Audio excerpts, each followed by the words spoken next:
This story starts with the introduction of Necropia, the realm of the dead, a place completely devoid of a single trace of life. In this desolate world stands a grand castle, the only one in Necropia. This castle is packed with things that are beyond imagination, which includes endless golden pillars, stunning ornaments, and murals. The sprawling marble halls are lined with intricately crafted, glorious sculptures. But the ruler of this place, and at the heart of it all, is the Death King Karnak. Karnak is the supreme ruler of Necropia, having mastered and controlled death itself. But after centuries, he realized that humans weren't meant to wield such power. His huge mistake in messing with death has led to his own regret, as he now finds himself as one of the undead. Before we get deeper into the story, here's the lowdown on how Karnak ended up as an undead. Back in his human days, Karnak was the bastard child of a fallen noble family. He lost his mother when he was young and was constantly pressured by other nobles. Over time, he grew to trust only himself, and the desire for power got stuck in his head. That's when he stumbled upon a forbidden codex about necromancy and veered off the path of being human. Not long after, Karnak drove every human in kingdom to death. The fourth martial king and the 3 grand mages tried to resist, but he turned them into his own subjects. Even the guardians of the world tried to stop him. But when he turned the last remaining guardian, Dragon Emperor Griteria, into his subject, it was game over for everyone. Karnak then transformed his own flesh into the ultimate ascendant of Astra Schnapf, and he finally became the most powerful undead and the strongest Death King to ever exist. At the time, Karnak thought he'd hit the peak of his life. With absolute power, he believed he'd be able to savor all the pleasures life had to offer. But he was dead wrong. Now 70 years later, he's stuck in a fleshless body with rattling bones. He's not sure how much longer he can endure this pathetic existence, unable to feel or desire any human pleasures. He misses the warm sunshine, the gentle breeze, the warmth of another human, and even the terrible pain that used to dig into his flesh. Anything would be better than this dry, empty life.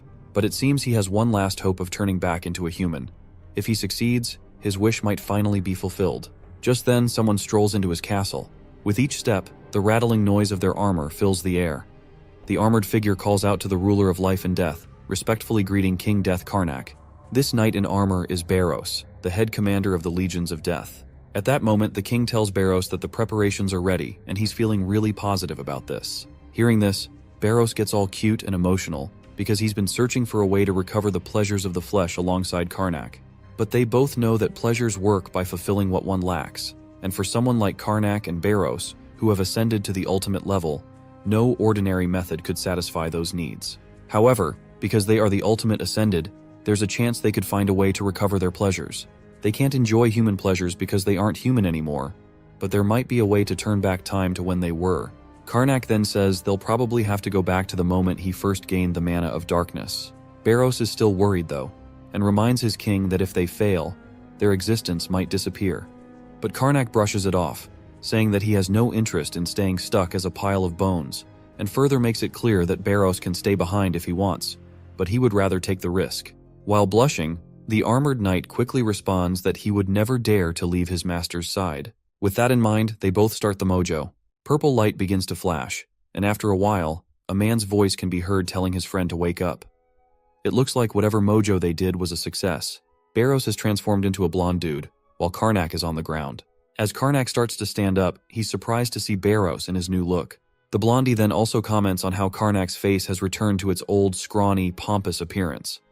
Karnak feels annoyed, and reminds him that he still has no sense of respect. Anyway, they both get up and start looking around. If they've traveled back to the right time, the forbidden codex on necromancy should be nearby. And just as expected, Karnak spots it sitting on a desk. He stares at the codex, reflecting on how he once walked the path of necromancy using knowledge from this very book. Deciding to try out his old powers, he flicks his finger, and a purple fire surrounds the book. Within a few seconds, the book has been turned into nothing but ashes. Barros asks if it's really a good idea to just burn the book like that. But Karnak casually replies that he's already learned everything from it, so it's better if this thing doesn't exist in the world anymore. The knight can't help but admire his king for how he's already planned everything out so carefully. He even comments that Karnak looks more handsome than usual. Suddenly, both of their bellies start to grumble. But instead of feeling sad or dejected, they're absolutely amazed upon hearing this unsettling noise in their belly, because they haven't craved food in ages. They happily and excitedly venture out to grab some grub. A while later, the entire town is echoing with their screams of delight. It's been so long since these two idiots have had a piece of bread, and even this dry bread tastes so amazing that they're calling it nothing short of a masterpiece. Barros is practically tearing up with every bite, barely able to contain the rush of happiness flooding his brain. He's willing to die for food like this. Karnak's reaction is just as intense. Tears are streaming down his face like a waterfall. He reminds Barros, through his own tearful sobs, that they've just been revived. So let's not talk about dying. Barros points out that gambling their lives for this much deliciousness was absolutely worth it. The bread tastes so amazing that it's literally blocking his vision with tears. Karnak agrees but warns Barros to keep an eye on how much he eats. After all, money doesn't just fall from the sky. As they're enjoying their bread, their eyes wander to the table next to them. Delicious smells waft their way, which completely boggles their minds. I mean, who wouldn't lose their mind seeing a whole roasted chicken, perfectly golden and mouth-watering?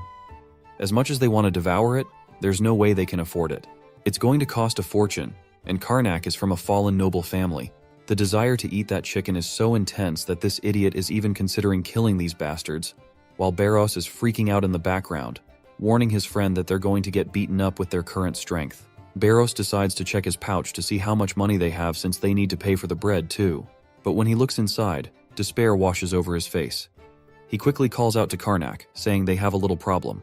Karnak asks what's wrong, and Barros reveals that their time travel had some unexpected effects on other things too. Karnak also looks into his pouch and finds it strange.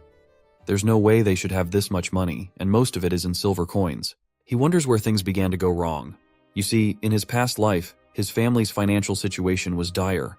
His grandfather, Baron Greyfield, had started numerous businesses using the territory as collateral, but they all failed, leaving only debts behind for his father, Baron Kraput. Unfortunately, his father couldn't handle the mounting debts, and his original wife and 2 sons were no help at all. Karnak, the bastard child born into the fallen family, received all of the family's scorn and persecution, barely managing to survive each day. At least, that's how it played out in his past life, so he has no clue where all this money could have come from. He is genuinely worried about this. It's not something to take lightly, and he wonders if the regression spell might have gone wrong. But Barros admits he's not sure either. Karnak is not sure if they have actually time-traveled into the past, or they have just hopped into an entirely different timeline. But he pushes those worries aside when Barros reminds him that they can finally enjoy that delicious chicken. After all, their concerns won't just disappear if they don't use the money. Karnak quickly gives Barros the green light to place an order.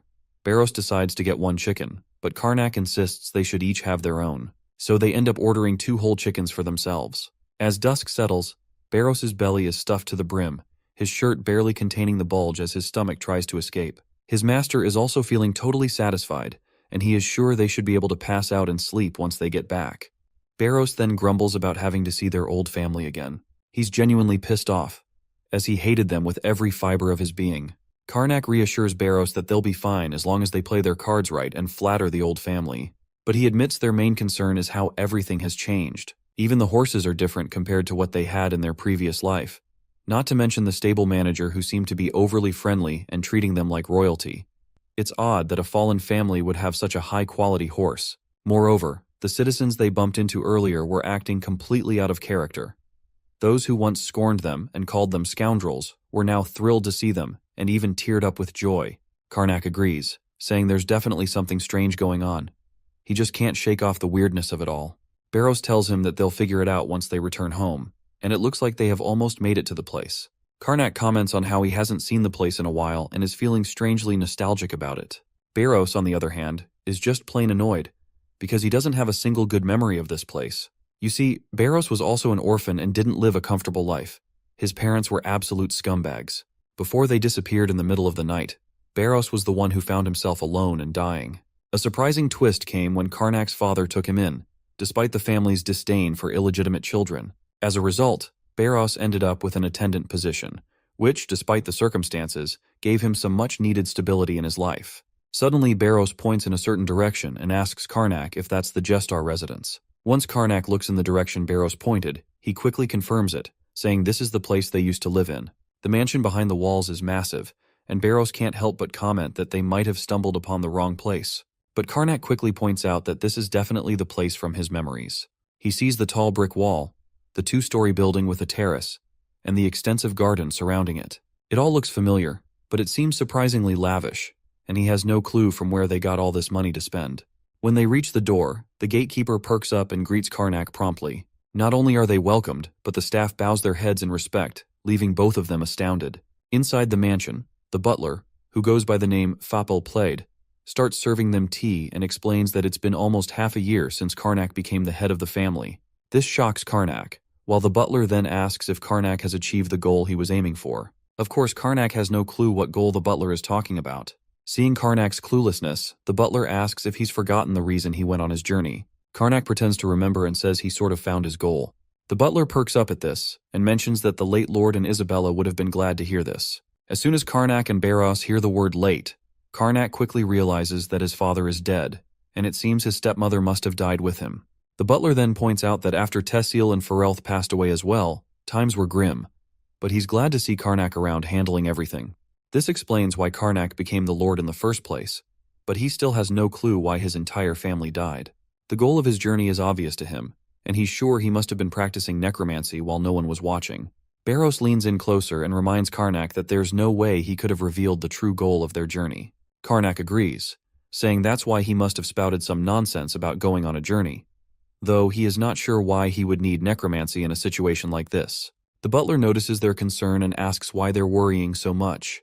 Barros quickly explains that the young master is exhausted from the long journey and suggests continuing the conversation tomorrow. The butler panics a bit and apologizes, saying he completely failed to consider that, and quickly escorts Karnak to his room for some well-deserved rest. Once inside, Karnak and Barros give each other a high five for cleverly getting into the room.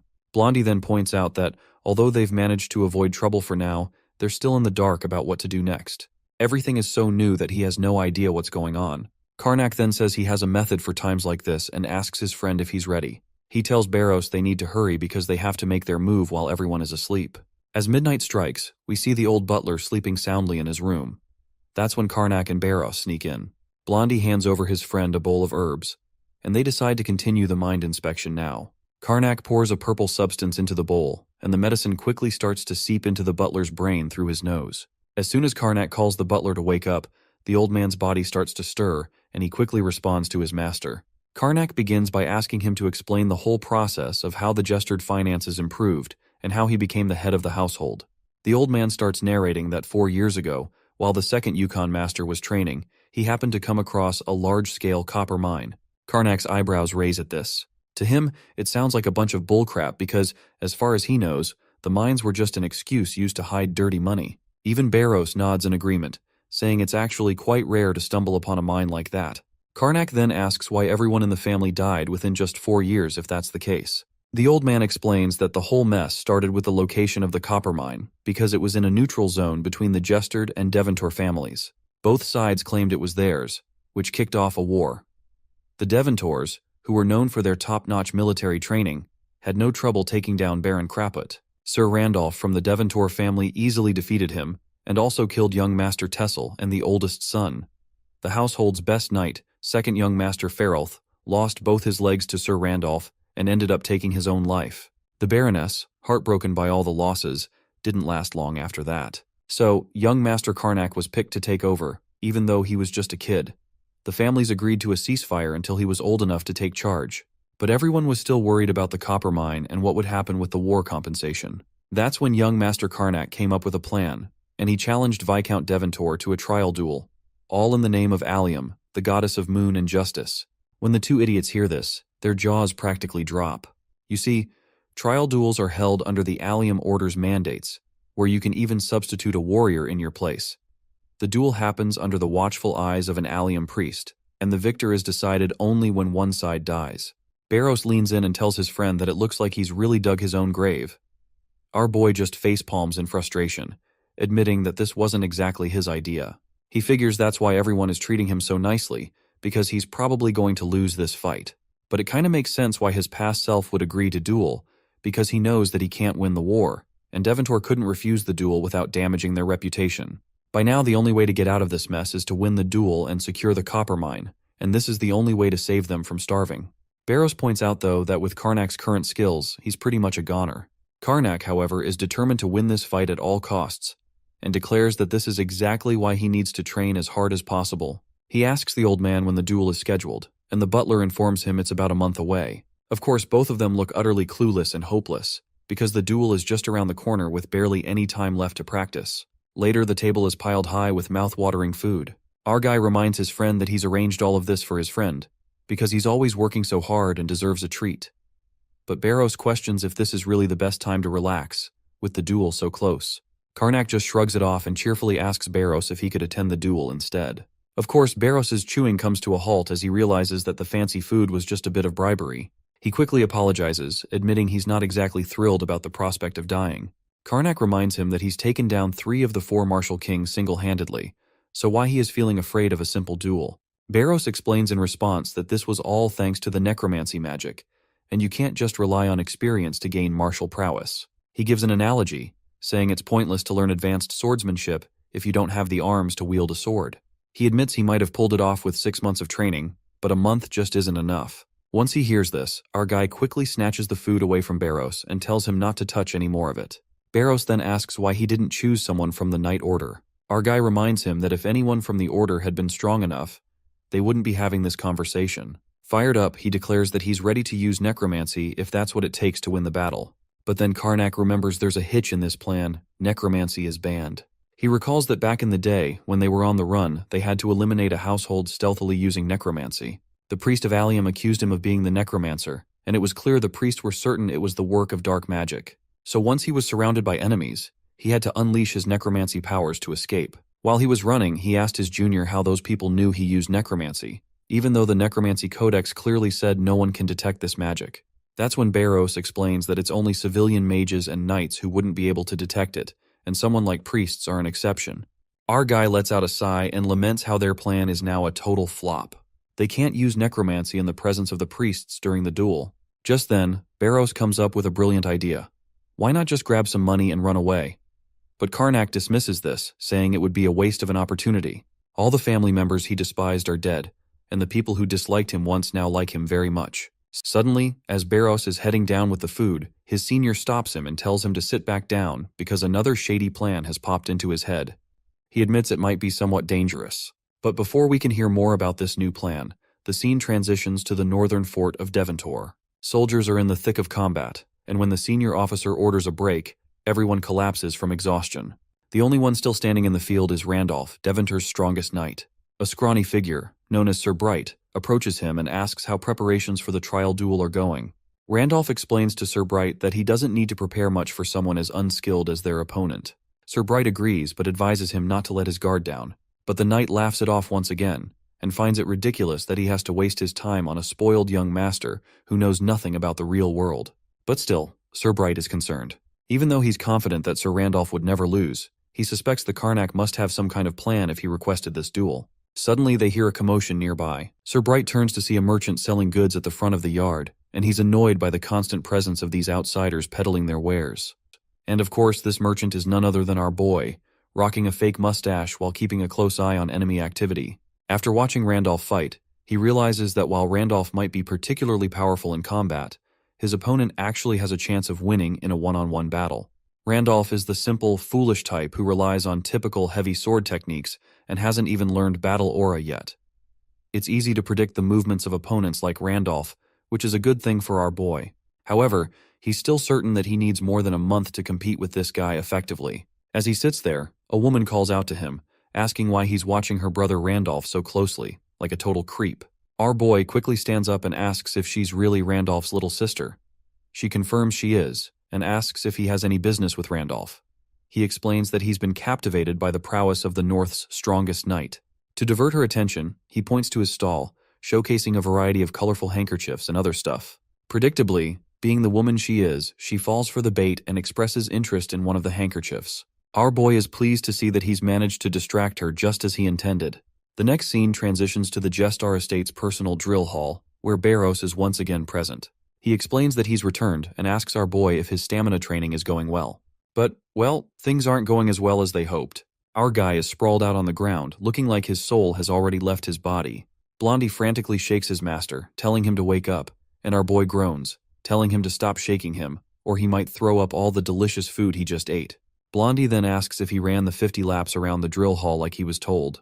Karnak explains that he just finished and collapsed because he can't run anymore. Blondie remarks that his stamina is seriously lacking and that he's got a long way to go. Karnak then asks if there's even a point to all this training, To which Blondie replies that he can't do much with his current scrawny body, so he's got to keep grinding to at least build some muscle. But Karnak just can't endure this torture any longer and pleads with his friend to let him rest for a moment. Blondie puts on a creepy expression as he reminds his senior that the real training hasn't even started yet and he's not joking around. The poor guy asks if the exercises he's done so far weren't the real deal. Blondie casually explains that what he did was merely rehab, and the actual training is only about to begin. As Blondie says this, he looks absolutely devilish in the eyes of our poor lad, who just wants to kick back and relax after finally regaining his human body. The next day, the first thing they did was to make sure to eat plenty of protein-rich food, and after that, they headed to the drill hall and started with 100 push-ups. While our boy struggled to get through them with both hands, his knight was casually knocking them out with a single finger, not even breaking a sweat. Talk about a giga chad.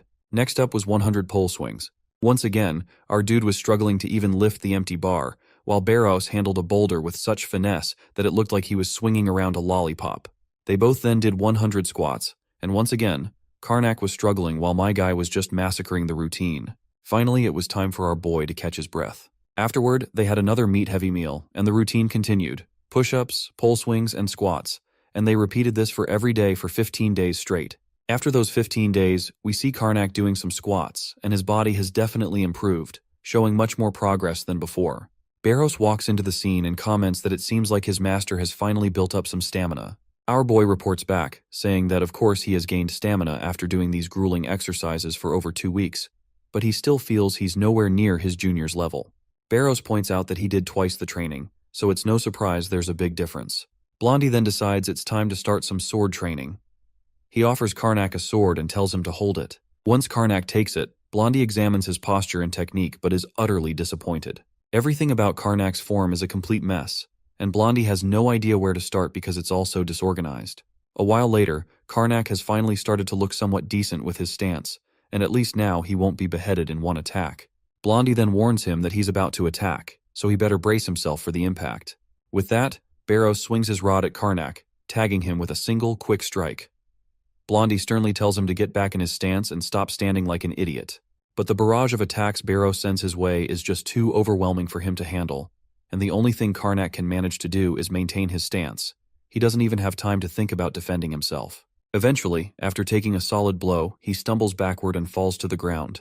Barros then tells him that he got a grip on himself, because the enemy don't give their opponents any chance to counterattack. He tells Karnak that he needs to hold his stance and dodge the subsequent attacks. But Karnak, frustrated, explains that even if he holds his stance, he simply can't dodge the next attack. Barros then reminds Karnak that the main goal of this training is to prepare him to have nerves of steel and to make sure Randolph gets the message that he's not going to back down. You see, Randolph has a habit of showing off, so he'll likely try to flaunt his skills in front of the spectators while toying with his opponents. However, if his opponent loses their will to fight, it's a different story, and Randolph will see it as a chance to end the fight quickly to protect his honor. So, Karnak needs to show Randolph that he's got balls of steel and won't give up, no matter how tough the circumstances get. If Karnak can prove that, he'll at least avoid dying in one hit. With only 5 days left before the duel, our boy is still pushing through his training, and it looks like he's improved quite a bit. But just as things seem to be going well, he takes a direct hit and goes tumbling backward, hitting the ground like a sack of potatoes. Blondie, clearly annoyed and furious with his lackluster skills, sternly warns him that if he keeps this up, he'll get slashed down in a single slice. Looks like even Karnak has gotten tired of taking all the flack from his friend, and is visibly frustrated. With only 4 days remaining, he's still getting his ass kicked by Blondie, and day 3 looks even worse, and he seems to be regressing instead of progressing. On day 2, after yet another failed attempt, he's utterly exhausted and sprawled out on the ground. He's convinced that if this keeps up, he might be dead before he even gets the chance to fight Randolph. Finally, Blondie reassures him that he's done quite well, and that this might be enough for the fight. He then further reveals that he will now teach him the 4 martial kings' sword technique. Karnak is confused to hear this, and asks if Blondie even knows such a technique. Blondie casually admits that he does, saying he knows most of the techniques because the 4 martial kings were all his underlings. He's learned all their techniques except for Martial King Rapisol's. Karnak inquires why he hasn't learned hers then.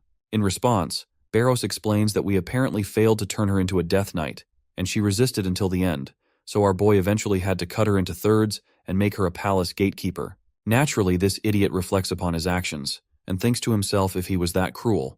Blondie brushes off all the past talk, and tells him that today, He'll be teaching him Martial King Levon's Delphiad sword technique. Karnak isn't sure if he can learn this in just 2 days, but Blondie confidently states that 2 days are too much, because they only need 1. The scene then transitions to the day of the duel. The battle arena has been set, and people are already gathering. The arena is located smack dab in the middle of the Deventor and Jestard border. People are chatting among themselves, and it seems most of them believe Sir Randolph is going to win. As the murmurs continue, our boy arrives at the battle arena, accompanied by his knight as usual. For some reason, he looks quite confident, like he has an ace up his sleeve.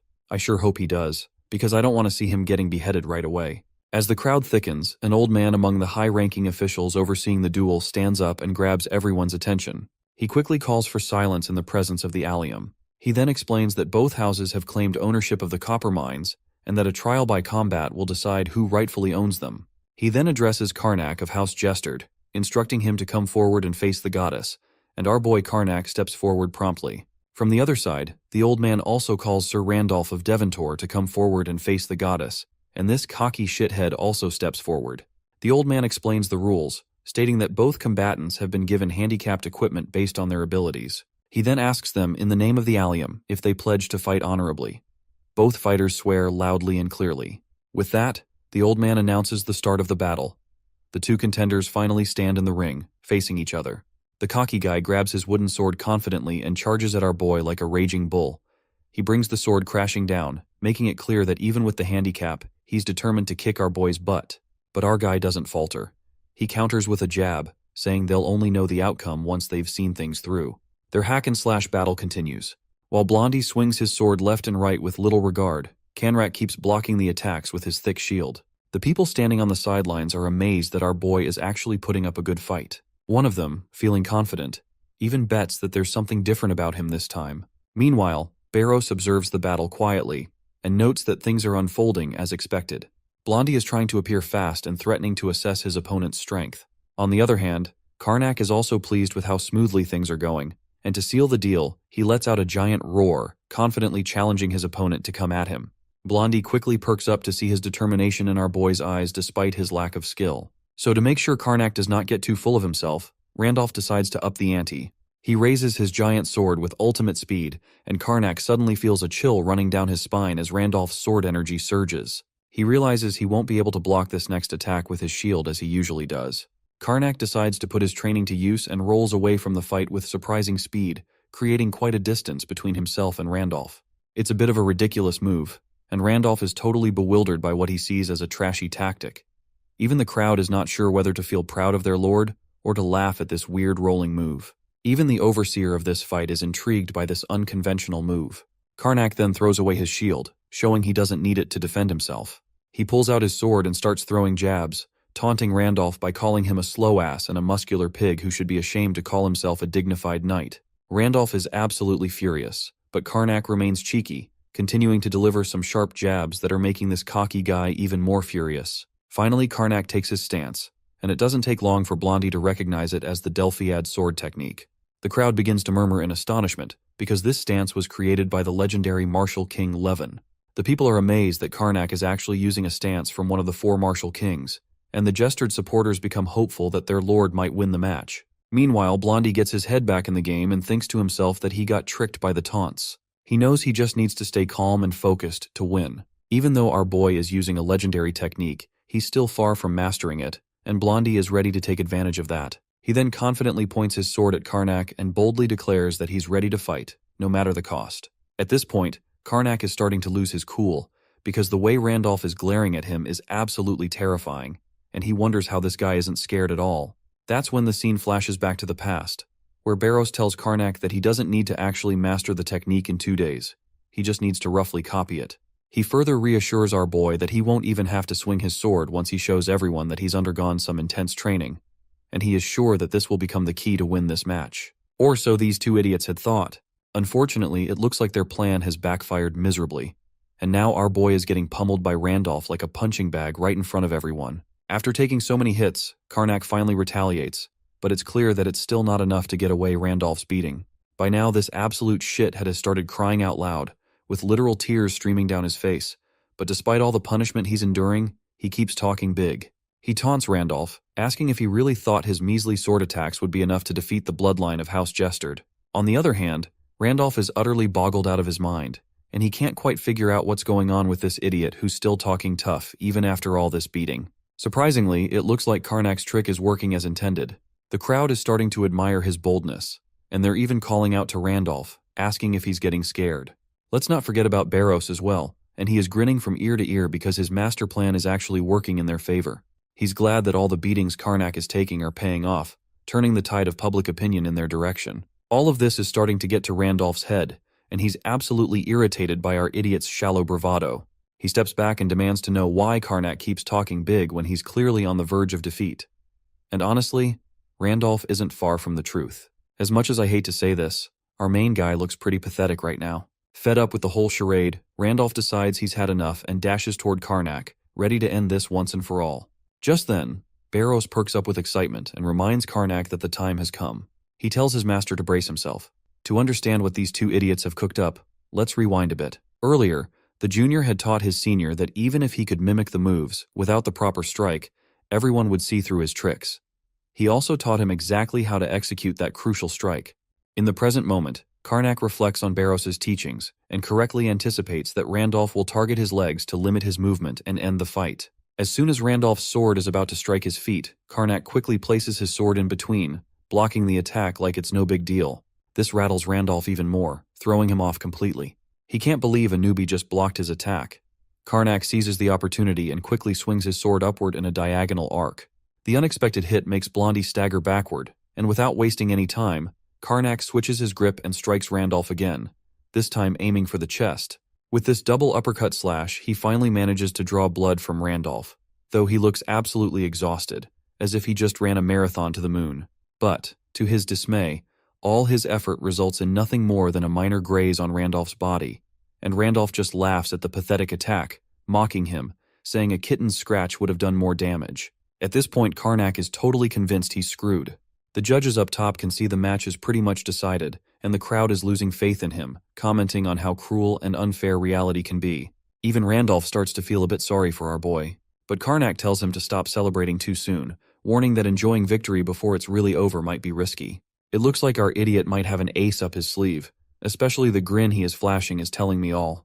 Just as expected, the minor graze on Randolph's chest starts burning with dark energy. Before Randolph can figure out what's happening, this dark energy bursts out of his chest, leaving him screaming. The crowd is stunned, trying to wrap their heads around the scene. One of the old men watching quickly notices the strange aura. Meanwhile, Blondie swings his sword, trying to cut down the dark energy. Karnak takes his chance and charges at him with everything he's got, yelling that he won't be beaten by Randolph's dirty tricks, even though it's really our idiot who's pulling off these weird stunts. Just as Karnak is about to land a solid hit, Randolph's leg moves on its own and gives a devastating kick to our idiot, which sends him flying away with sonic speed. Even the ground beneath him breaks apart due to the intensity. The crowd is terrified by the sheer power Randolph just displayed. That's when Barros takes his cue and quickly accuses Randolph of being a necromancer, claiming he's using dark magic from the devil. The old man up above immediately orders his knights to take down Randolph. As everyone, including the old man, leaps into action, they're all flung backward by the sheer force of that dark aura. The knights land hard on the ground, while the old man manages to land back on his feet. At this point, the old man is absolutely convinced that Randolph is definitely using necromancy, no doubt about it. He makes it clear that they need to stop him at all costs. Meanwhile, poor Randolph is completely bewildered. He's trying desperately to get rid of the dark magic, but it just won't go away. He's convinced that Karnak must have done something shady. Karnak, on the other hand, comes back after taking that brutal hit and stands among the crowd. He's grinning maniacally while gesturing with his finger to manipulate this dark energy he has sent over this dude. The dark energy quickly surrounds Randolph and starts choking him. One of the soldiers then reports to the old man that Randolph looks like he's being controlled by a curse. The old man quickly dismisses this, reminding him that Randolph is still an unskilled user of his powers, and his own dark magic is starting to control him. They have no choice but to take advantage of this perfect opportunity and kill him right away. With that in mind, everyone charges forward with their weapons drawn. Meanwhile, Randolph, crying his eyes out as he's squeezed by the dark energy, is brutally struck by javelins from all sides. Blood pours from his mouth and wounds as he's pierced with so many holes. Finally, he collapses to the ground. The knights quickly check and confirm that Randolph is no longer breathing, and the old man orders them to send officials to Viscount Devontor's estate to investigate thoroughly. The old man then reaches his verdict, declaring that the fighter from Devontor has called upon dark powers and dueled in this holy trial, disgracing the name of their goddess. With that, he hands the victory to Karnak, the fighter from Jestard. The scene then cuts to the estate of Viscount Devontor, where chaos has descended upon the mansion. Officials have infiltrated the mansion, thoroughly searching every nook and cranny. They've already uncovered blankets and cloaks marked with necromancy symbols, along with other damning evidence scattered throughout the estate. Randolph's sister, however, quickly denies these bullshit accusations, stating that all those items were recently purchased from a peddler and have nothing to do with necromancy. One of the officers then asks her about a suspicious bottle of medicine found in Randolph's room. The woman nervously explains that it's just a hair growth formula they got from a merchant because Randolph had always been worried about his hair loss. But the officer dismisses her explanation, stating that this is solid evidence of necromancy. He informs her that a hearing will be held soon to address these serious accusations. A few days later, at the estate of Jestard, we find a spread of delicious food laid out on the table. Karnak and Barros are digging in like it's their last meal on Earth, enjoying their sweet victory. They're having the time of their lives, savoring every bite, and debating whether they should eat like this when there's already a party going on in the town square. But then the junior asks his master how he managed to pull off that spell, to which Karnak replies that he had to do whatever it took to win, and it only worked as well as it did thanks to Randolph's fiery personality. The scene transitions to a month earlier, where Barros is concerned and asks Karnak if he's seriously considering using necromancy, warning that it could get them into deep trouble instead of helping them out of it. The senior quickly agrees to this, and further explains that using necromancy is dangerous and could get them killed if discovered, whether they are using during the duel or not. With that in mind, he then reveals his plan, which is that if Randolph is suspected to be using a necromancy, then he is officially screwed. And since the officials will be sitting far away, they wouldn't be able to tell who cast the spell first. Our boy had already planned to act like he was getting pummeled by his opponent, so people might think Karnak is an idiot for getting beaten up like this. But that works to his advantage. The spell he's planning to cast is an incredibly high-level necromancy skill, so no one will suspect him of pulling it off. However, there's a catch. The spell only works if he can spill some of his opponent's blood, but with his current skills, Karnak isn't sure if he can pull it off. That's when Barros, ever the strategist, flashes him a thumbs up, telling his senior not to sweat it. He further assures him that with the master plan he has in mind, they will definitely make that bastard bleed. Back in the present moment, Karnak is feeling a bit down, grumbling about how rough it was to get beaten up so badly. Blondie, however, is all smiles, reassuring him that it was worth it in the end, reminding him of their victory. Still, Karnak is confused about why everyone is so convinced that Randolph indeed used necromancy. He is not sure what the allium priest had found during their investigation, which led them to think that Randolph is actually a necromancy user. It doesn't quite add up in his mind, and he's curious about how everything played out so perfectly. The scene then transitions to the Grand Temple of Allium, where we see the old man again, who is actually an allium priest, by the way. He questions his loyal lackey about the investigation into Devontor's dark powers, emphasizing that only confirmed facts should be reported, given the seriousness of the matter. The lackey respectfully confirms that their investigation is conclusive, revealing that the bottle found in Randolph's possession contains something far more sinister than what any ordinary necromancer would use. He further reports that the bottle holds a fragment of the transcendent, a dark power that the goddess herself had warned them about. The attributes matched perfectly, confirming the presence of a dangerous, forbidden force, known as the darkness of the apocalypse. On the other hand, our clueless idiot is on cloud 9, dancing around with joy, feeling like everything's finally going in his favor. They're savoring their success and planning to live it up, knowing they've achieved a big win. As they stroll down the corridor, Barros brings up a crucial point. Even though they've dealt a blow to the Devontor family, there are still plenty of other powers that might try to seize control of the mines. Karnak agrees, mentioning that's exactly why he's working on enhancing his necromancy. Barros also reminds him about the Grand Temple of Allium.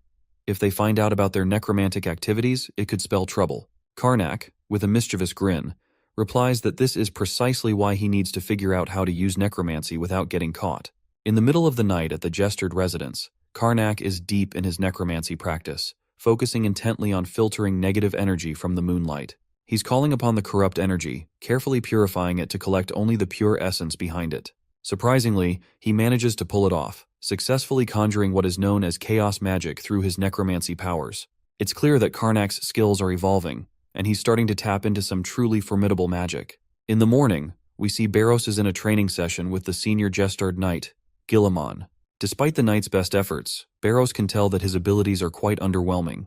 When Gilliman decides to take a break and end the session, he's practically about to faint from exhaustion, while Barrows remains as cool as a cucumber, as if the whole session was nothing more than a light warm-up. Barrows then gives his senior a compliment, saying that he's improving and could become the strongest knight of Jestard. But let's be real, Barrows is just being nice, knowing full well that Gilliman's skills still have a long way to go. Later, Barrows bursts into Karnak's room with tea in hand, only to nearly get roasted alive when Karnak accidentally shoots magic in a random direction. He is absolutely annoyed at his junior, and tells his friend to always knock before barging in. Barrows points out that the magic he just saw doesn't look like necromancy, but more like mana. Karnak gives him props for noticing this much, and explains that he's discovered a new way of doing magic, one that's more like mana. Barrows notes that using mana is only possible if he switches his powers. He further goes on to explain that there are 4 ways to transcend human force in this world. The first one is Knight's Battle Aura, the second one is Mage's Mana, and the third one is Cleric's Divinity. And lastly, Necromancy, which deals with death and darkness. He says that each transcendent force accumulates energy suitable for the user's body. Once enough force is accumulated, it transforms into a power optimized for the user's soul and body. So you can't use another power once your soul has already been compatible with one. Keeping everything in mind, Barrows asks his senior how he managed to switch up his power, since you can't just change it. Karnak explains that he didn't actually change his power. He just upgraded it to its second stage. He goes on to say that necromancy uses death and corrupt energy, which is kind of like dirty mana. It works well with his background, since he had a rough upbringing. He then compares it to fermented foods such as cheese, which are processed in a way that makes them less gross. His power has been cleaned up to avoid that dirty feeling.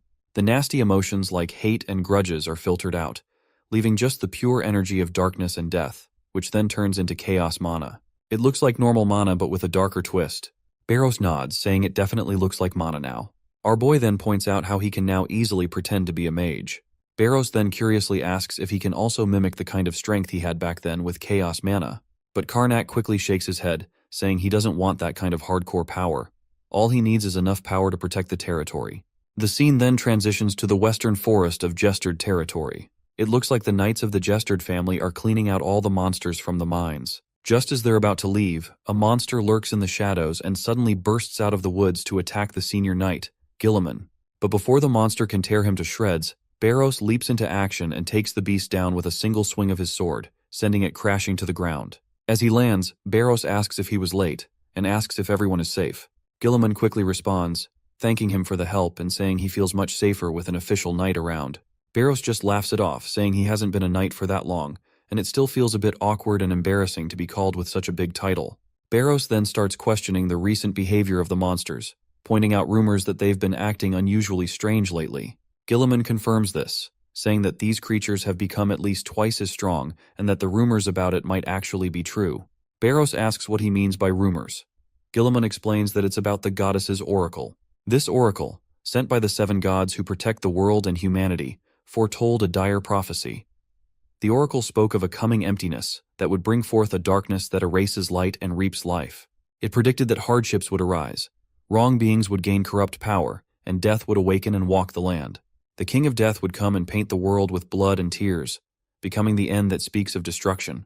After the oracle's prophecy, monsters from a nearby continent began to go wild, and necromancers became uncontrollable, causing accidents everywhere. The continent's religious orders have gathered together to prevent chaos, and began fighting against the threats under the goddess's blessing to protect the world. Once he's back in the office, Barrows brings up the oracle with his senior. He points out that there was no mention of such an oracle before the regression, so he's confused about why the past seems to be changing.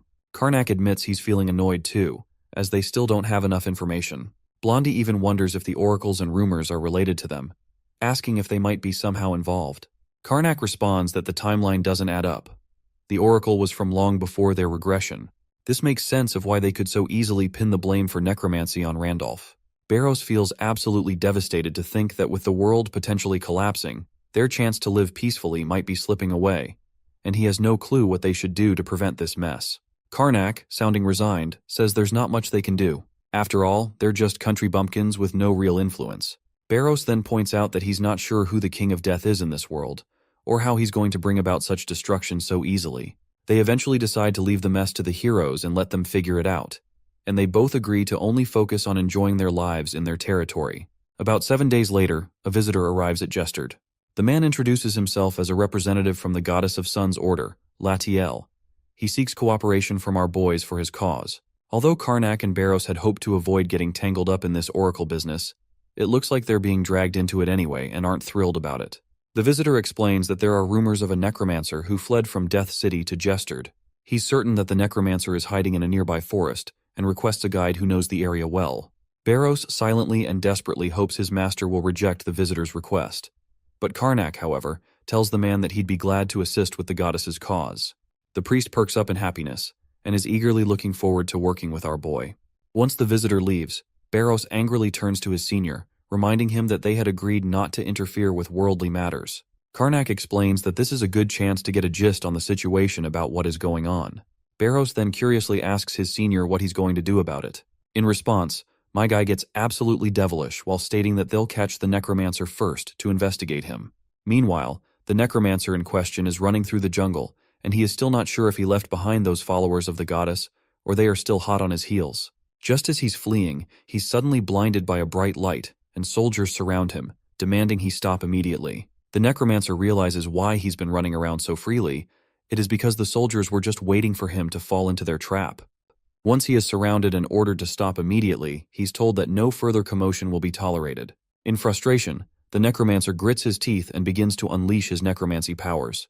With a final roar, he releases all his terrifying energy, summoning an undead creature from the dark energy around him. One of the soldiers quickly instructs his subordinates to use the protection charms, but they prove utterly useless against the necromancer, and the dark energy lashes out, zapping the soldiers as if they were nothing more than ants. Meanwhile, our duo is perched on a tree branch, thoroughly watching the action happening down below. Karnak is seriously annoyed by how poorly the necromancer is using his spells and techniques. When they spot him running, they decide to follow, planning to get ahead of him before he's caught. The necromancer, running on fumes, finally ducks into a tunnel, hoping to hide. Just as things seem like they can't get any worse, he sees our duo casually chilling in the tunnel, waiting for him. As soon as they see him, Barros waves his hand, while Karnak casually says they've been waiting for a while. They get up, and the confused necromancer asks who they are. Karnak doesn't give a straight answer, and just reminds him about the soldiers who were after him. The necromancer starts to feel threatened, and quickly calls his shadow servants, and starts heading out of the tunnel, thinking his familiars should be enough to handle these two brats. Barros is quite impressed by the number of spirits the necromancer has conjured, though he's not too worried since he can easily cut them down. He asks Karnak what he should do next. Karnak tells him to just stay put because he wants to test his chaos mana in action. Meanwhile, the necromancer is running for his life, thinking that Karnak and Barros should be busy dealing with the monsters. His anxiety spikes when he sees the entire tunnel explode in a massive blast. He's left utterly bewildered as Karnak and Barros emerge from the rubble, asking him where he's trying to run off to. With a flick of his finger, Karnak conjures a ball of fire that quickly incinerates the black spirits, demolishing them in a single blow. The necromancer is blown away by this display and asks if our boy is a mage. By now, he is sure that he is in over his head and that these two are way stronger than he initially thought, so he decides to reveal his true power. He summons forth his most evil spirit, preparing for a final showdown. Once again, Barros is intrigued by how much energy this necromancer has, while Karnak is puzzled by why this stupid head is calling this spirit evil when it's actually a wraith spirit. The necromancer, growing cocky, claims he can see the fear in their faces. Karnak, however, is thoroughly annoyed to see a newbie getting cocky to him.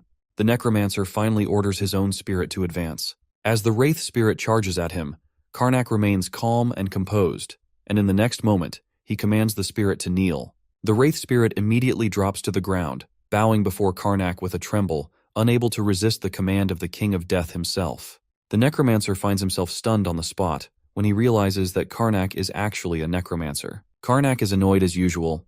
Scratch that. He's always annoyed, and this time, he is annoyed because this newbie took a lot of time just to figure out that he is a necromancer as well. He then decides to show off his biggest card, which is known as Misdirection. A giant green hand materializes with his single command, and as Karnak clenches his fist, the hand grabs the necromancer in its grasp. After a while, the necromancer is completely immobilized. Karnak uses a similar spell that he used over his butler, turns this man into his puppet, and commands him to get up. The necromancer complies immediately. Karnak then asks how he gained his necromancy powers. The guy explains it was pure luck. He was just drowning his sorrows in the street when darkness from an alley engulfed him, and he was infused with what he realized was the authority of the apocalypse. After getting the power, he grew stronger quickly, using it to eliminate those he disliked and sneak into a mansion. After interrogating the Necromancer, Karnak is disappointed to find that this man is just a random nobody with no useful information. His junior then quickly asks what they should do with this shithead, and our boy quickly walks toward this unconscious man and begins to absorb his necromancy powers. Questions why he is taking his powers, given that he's supposed to avoid dirty energy like this. Karnak explains that he needs to investigate this further, so he's only taking a small amount of power before the search party arrives in the scene. Suddenly, Karnak begins to feel something strange about this power. His junior quickly asks him if he is all right. At that moment, the voices of soldiers who were chasing the Necromancer become audible. Karnak tells his junior that there's something unusual about this power, but before he can reveal anything further, he decides to head back before the soldiers arrive. A few days later, we see our duo standing inside a soundproof barrier that Karnak has conjured. The junior asks why they need such a serious setup, to which Karnak replies that this is no ordinary matter. He then explains that he took a closer look at the necromancy power he collected the other day. When the junior asks if he found anything particular, Karnak reluctantly admits that he himself is actually the source of this power. This revelation completely baffles Barros, and he is absolutely confused to hear this. He quickly began asking how this could make sense since they arrived after the oracle was made. Karnak admits he has no clue, but is 100% certain that this power matches his own perfectly. He then reminds his junior that the reason they chose regression over possession was because the bodies they would have possessed couldn't handle the spiritual power they had, so it didn't make sense to put all that power into their old bodies. So, when they chose to regress, they abandoned their powers and separated their souls to regress back into their original bodies. However, Karnak admits that he somehow managed to bring his powers with him during the regression. His necromancy powers, which were bound to his spirit rather than his body, crossed into the past along with his soul. Since his current body was unable to handle this excess power, it must have erased most of it. This revelation shocks Barros, who is stunned to learn that Karnak also managed to bring his powers into the past, and this only adds to his worry, because that power alone is enough to bring the entire world down to its knees, even if it's scattered everywhere. Barros asks his senior if he could just call his powers back, but his senior annoyingly gives him a casual example. If you drop a coin on the street, it's never going to roll back into your pocket. Not surprisingly, Barros grabs his head in utter frustration and states that they are screwed once again. He's seen the world get destroyed by these powers before and doesn't want it to happen again. Their distant dream of a cozy life now feels like shattered glass. Looks like they have no choice but to go out and find the other fragment of his powers before they fall into the wrong hands. But Barros isn't exactly thrilled about going outside into the danger, because he is enjoying his life here pretty much. His senior, though, quickly promises he'll make sure Barros is well fed. A few days later, they set out on their adventure. After taking in the scenery, Barros admits it doesn't feel so bad out here. He's actually pretty glad they're not being chased this time, and it's giving him some positive, adventurous vibes. They're also relieved there are no signs of bandits lurking around, because they used to get harassed by them all the time, which isn't exactly something to be proud of.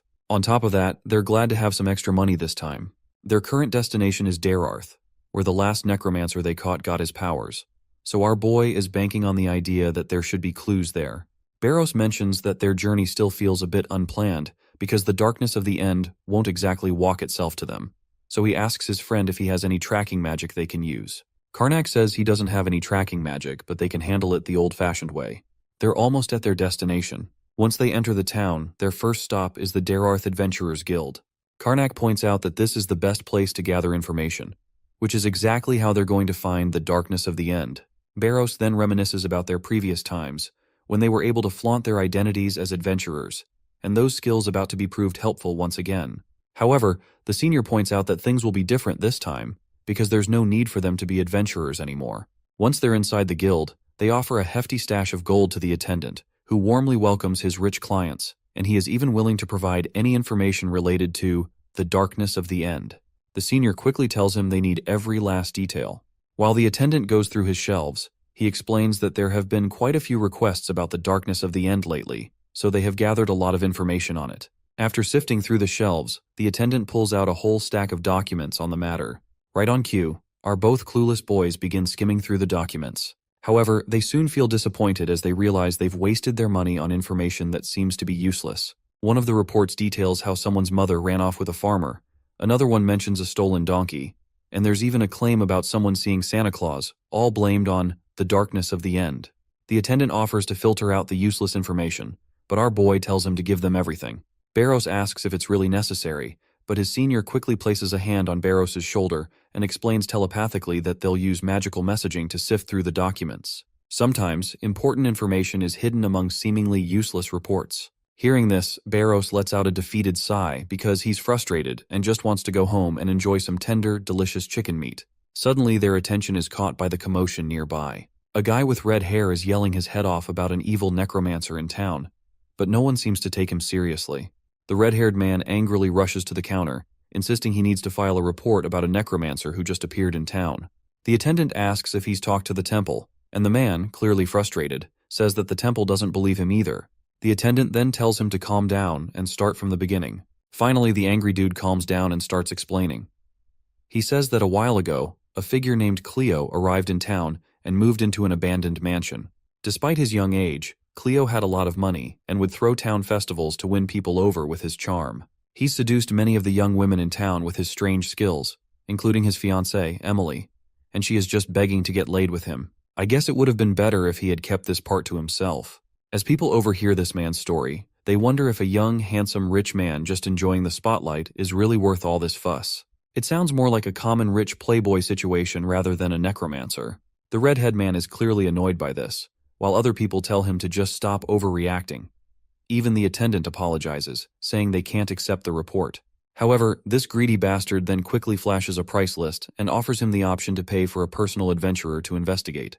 The red-haired man's eyes nearly pop out of his head when he sees the amount of money required to hire one person. In the end, he storms out of the guild, fuming and telling everyone inside that they're going to regret this. Once he finally leaves, people inside the guild joke about how he was just jealous of someone else's good looks and romantic success.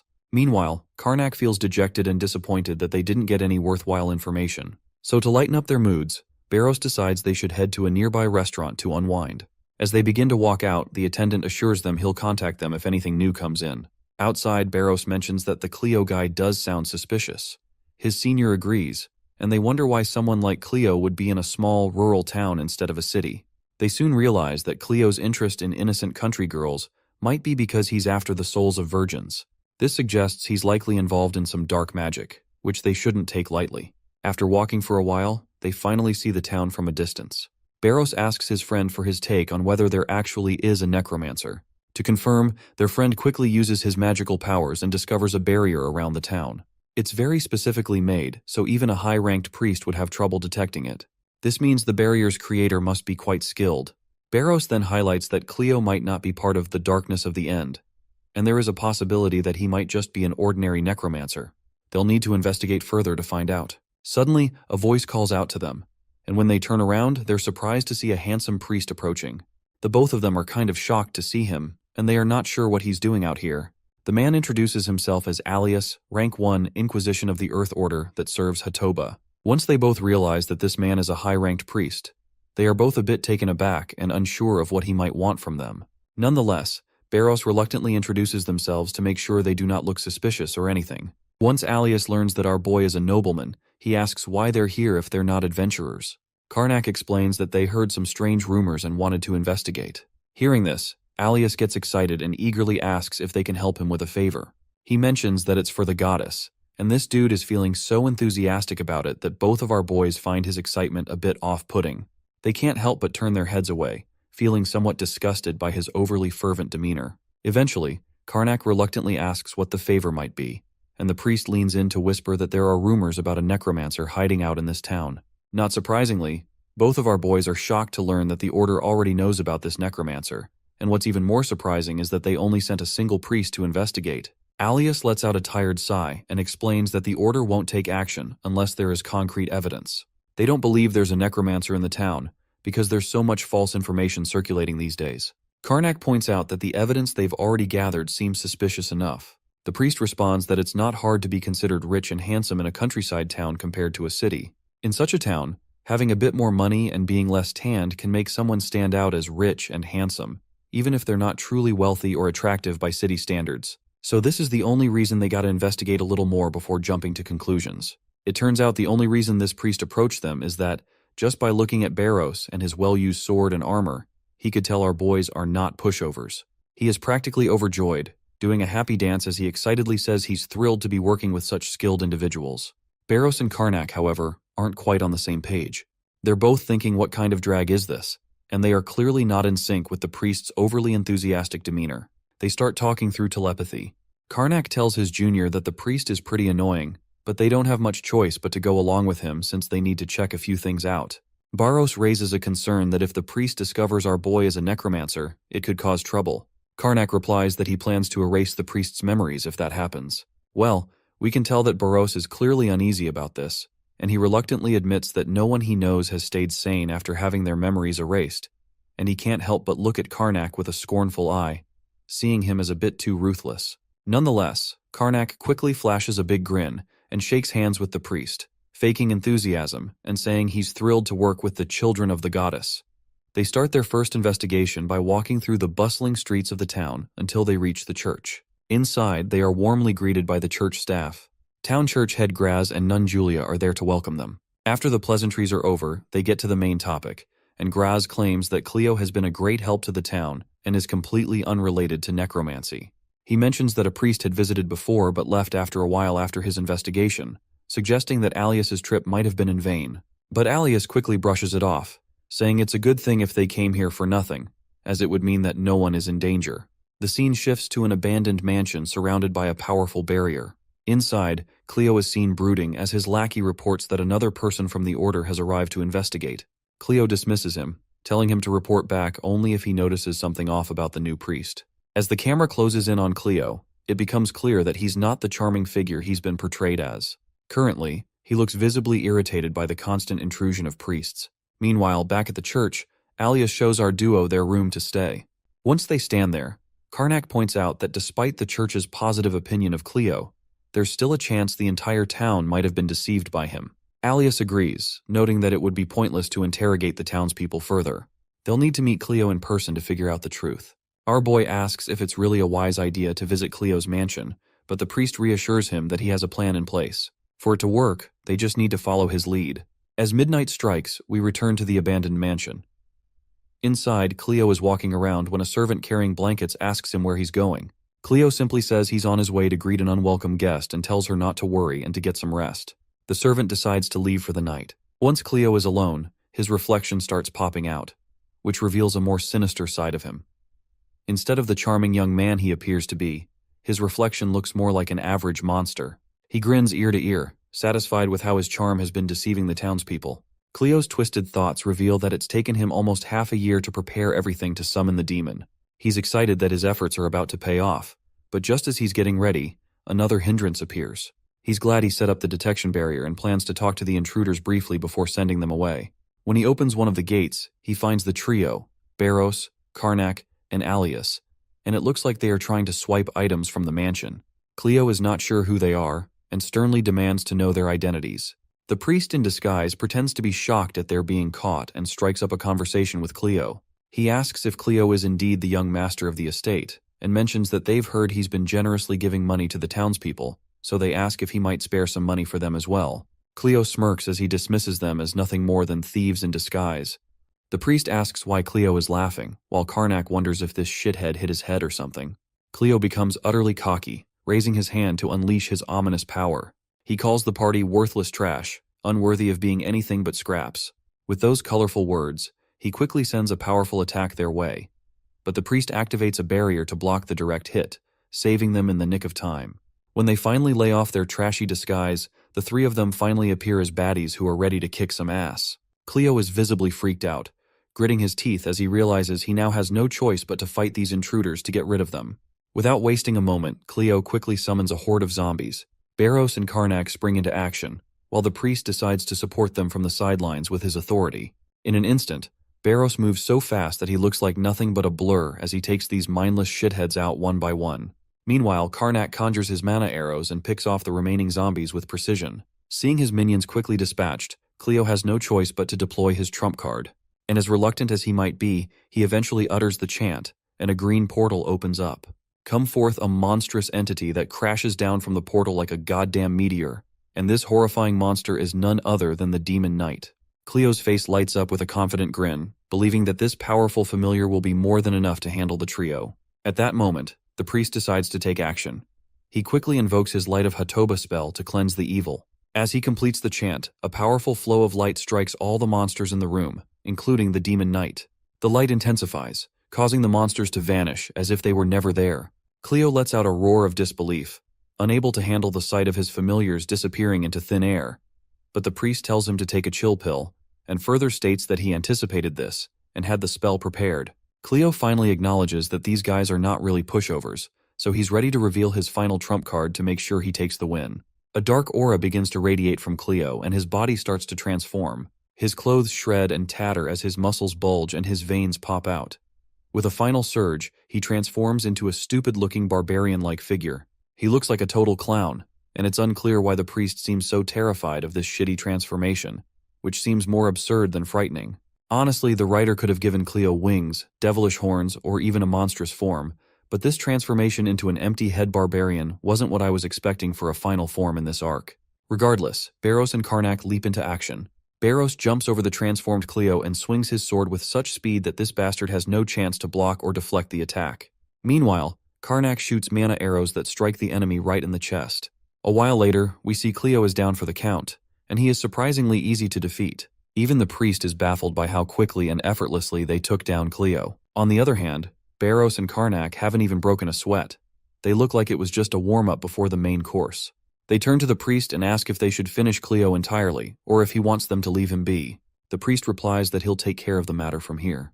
The priest uses his magic to extract the dark energy from Cleo's body and begin putting it into a bottle. He then also confirms that it is indeed the darkness of the end. Well, this is exactly what our boys wanted to hear, and Karnak quickly taps the priest gently on the neck, and the priest slumps down, unconscious. Karnak then turns to his junior and tells him that they better start their investigation. Karnak examines the bottle and explains to Barros that Cleo was indeed a necromancer who managed to absorb some of the darkness of the end. He notes that such darkness is tempting because it grants immense power. He also mentions that Cleo seemed to be a cult member practicing something related to the reverse of Tesranic. Barros is confused to hear this, and promptly asks for more details about Tesranic. Karnak explains that Tesranic is considered the god of death. This surprises Barros, who thought our boy was the only one associated with the title of god of death, so he has no clue how anyone else could claim such a title. Karnak admits he's not entirely sure about everything, but according to the cult's gospel, Tesranic is the god of death and rebirth, considered an entity that will purify the world through death and create a new paradise. Barros then points out that Tesranic might be the reason behind everything that's happening. His senior quickly agrees, at least to some extent, given the information they have. Karnak then excitedly points out that he's gained something else from this encounter.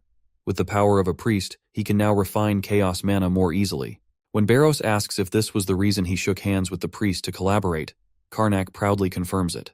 He explains that since chaos mana is purified and sealed necromancy power, he thought he could purify even more chaos mana by using divinity.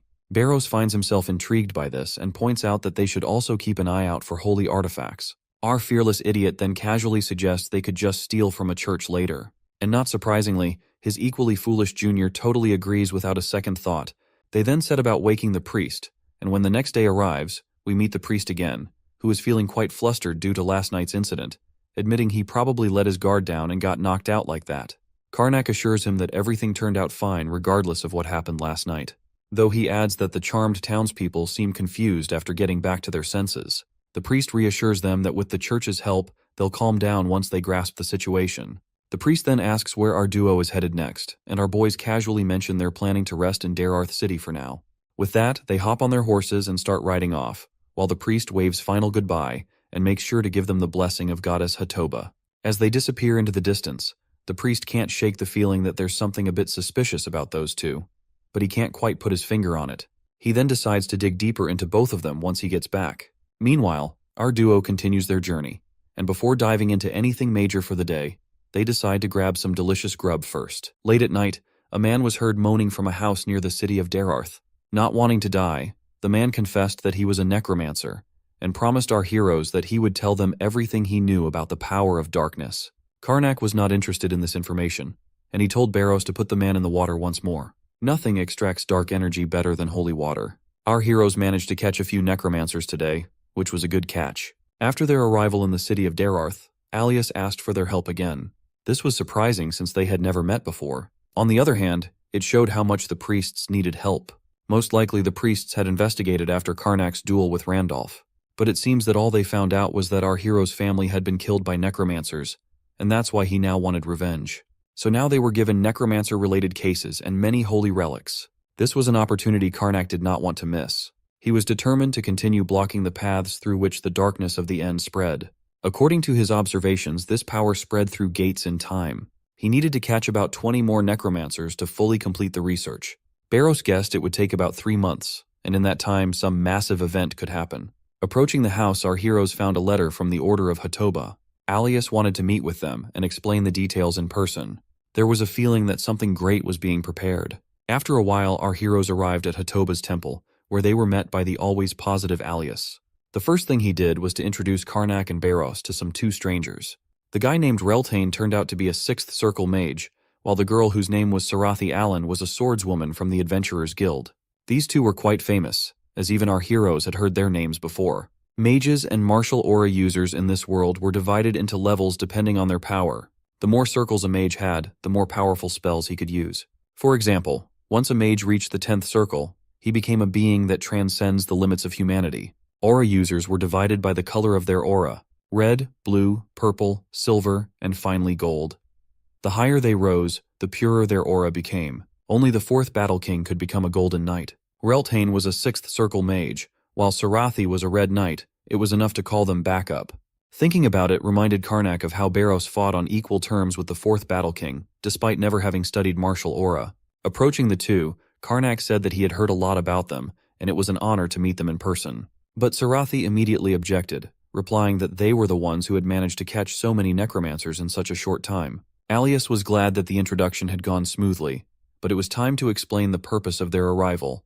He did not hide anything, and honestly admitted that their order was in trouble. Just recently their order had been involved in a problem in Triss City, and it's been causing them problems since then. Triss City was located between the kingdoms of Eustil and the kingdom of Tarlor, and they both fought over this piece of land. After a while, the kings got tired of fighting and sent 1 nobleman each to marry. As a result, the Triss family was created to rule over the neutral lands. The city was located in a place that was very well suited for trade, which led to a rapid increase in numbers as well as wealth.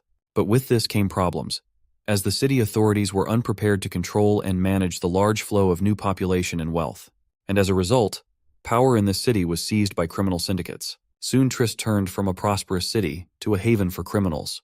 The largest syndicates, the Ranfelts and the Plaths, expanded their power. The 2 clans claimed the heritage of Trist's bloodline and split the city, but they've been fighting to determine the true successor.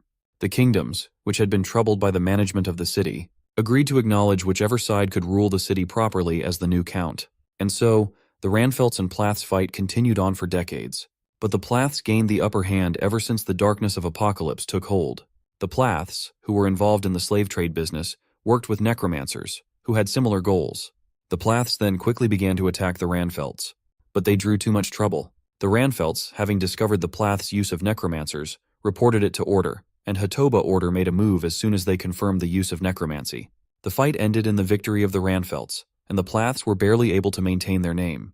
It all sounded like it was resolved. But the real problem was that the Ranfelts were also accused of using necromancers. It was just that unlike their opponents, they were good at hiding it. Sarathi wondered how the Order didn't know about it, to which Alias replied that it was hard for them to prove it in the wake of darkness of the end. Suddenly, Karnak intervened in the conversation, expressing his displeasure towards the necromancers. At the same time, he didn't seem to be ashamed of being one himself. Barros immediately grasped the point. The reputation of the Hatoba Order was at stake, so everything had to be done discreetly and carefully. If they messed up, it could lead to problems catching necromancers in the future, and the first thing Alias suggested was for their group to disguise themselves and infiltrate the city. But our heroes had a reasonable question why he entrusted this mission to them and not to the members of the Order. And though Alias was ashamed to admit it, he answered that he was afraid of information leakage in the Order itself. The previous group they had sent to the Ranfelts had disappeared without a trace, even though they were all experienced priests. They suspected that this was the work of Bishop Straff, a high-ranking priest who had helped the Ranfelts in their battle with the Plaths. Because of this, Alias acted on his own in secret from the Order. He was determined to find unequivocal evidence of Ranfelt's use of necromancy. Realizing the risks of this operation, Sarathi told Alias that it was very dangerous. The entire city could turn against them. Alias realized this too. He replied that this was why he had gathered them today. He believed that they were the ones who could survive even in the worst-case scenario. At the same time, in Renfelt Manor underground chamber, painful moans of people could be heard. These people were members of the Order who had been sent to the Ranfelts, and as one could already guess, they had failed to fulfill their mission. The guy standing behind the man wondered if it was time for the Order to do something again. A sinister smile appeared on the man's face. He was the same traitor from the Hatoba Order, Bishop Straff, and he was only too happy to have guests, as he would only have more victims. After killing a few more poor souls, Straff concentrated more dark energy in his hands. This caused concern in his subordinate, as such an amount could destroy Straff's body. However, the traitor priest was not worried about this, for he was protecting his body with the grace of the goddess. All he wanted now was for the Order to send truly formidable warriors. That way he could become even stronger. After some time, our heroes finally arrived in the city of Trist. As mentioned before, the city truly resembled ruins. Poverty, ruins, criminality, these were the words that best fit its description. In the criminality of this city, our heroes were convinced in a few minutes after arrival. Robberies in the middle of the day were commonplace here. Alias once again warned that if they did not want to find themselves in the same situation as the robbed Reltane, they should be vigilant. Fortunately, despite the dangers of the town, Alias knew of a safe place to stay, and they headed straight for it. You can see for yourself the reaction of our heroes upon arrival. They would never have thought that Alias would lead them to the mansion of the Plath's family, which he himself had brought to ruin. After a while, our heroes were sitting at the table with the current head of Plath's, Sildera. She did not excuse her family's guilt, and agreed that those who had touched forbidden magic should be punished, including her father. But at the moment, she also wanted the Ranfelts who had crossed the line to be punished. Alias agreed with her as much as anyone. He couldn't stand the Trist Paris commit anymore. In other words, it's Trist's fault, not Hatoba's order. And since their views converged on the matter, he suggested that they make an alliance in this operation against Ranfelt. Sildera agreed and asked what their plan was. In her opinion, one could not act rashly, for they had recently increased security, and it was only possible to approach the mansion if the person was of high rank. Too dangerous? No problem, because our genius Alias even had a plan for this case, and it was to ambush the Ranfelt's residence. Although at first glance it was too simple a plan, but Alias was sure that it would work. In Sildera's opinion, it wasn't a bad plan, since there weren't many military forces in the residence itself.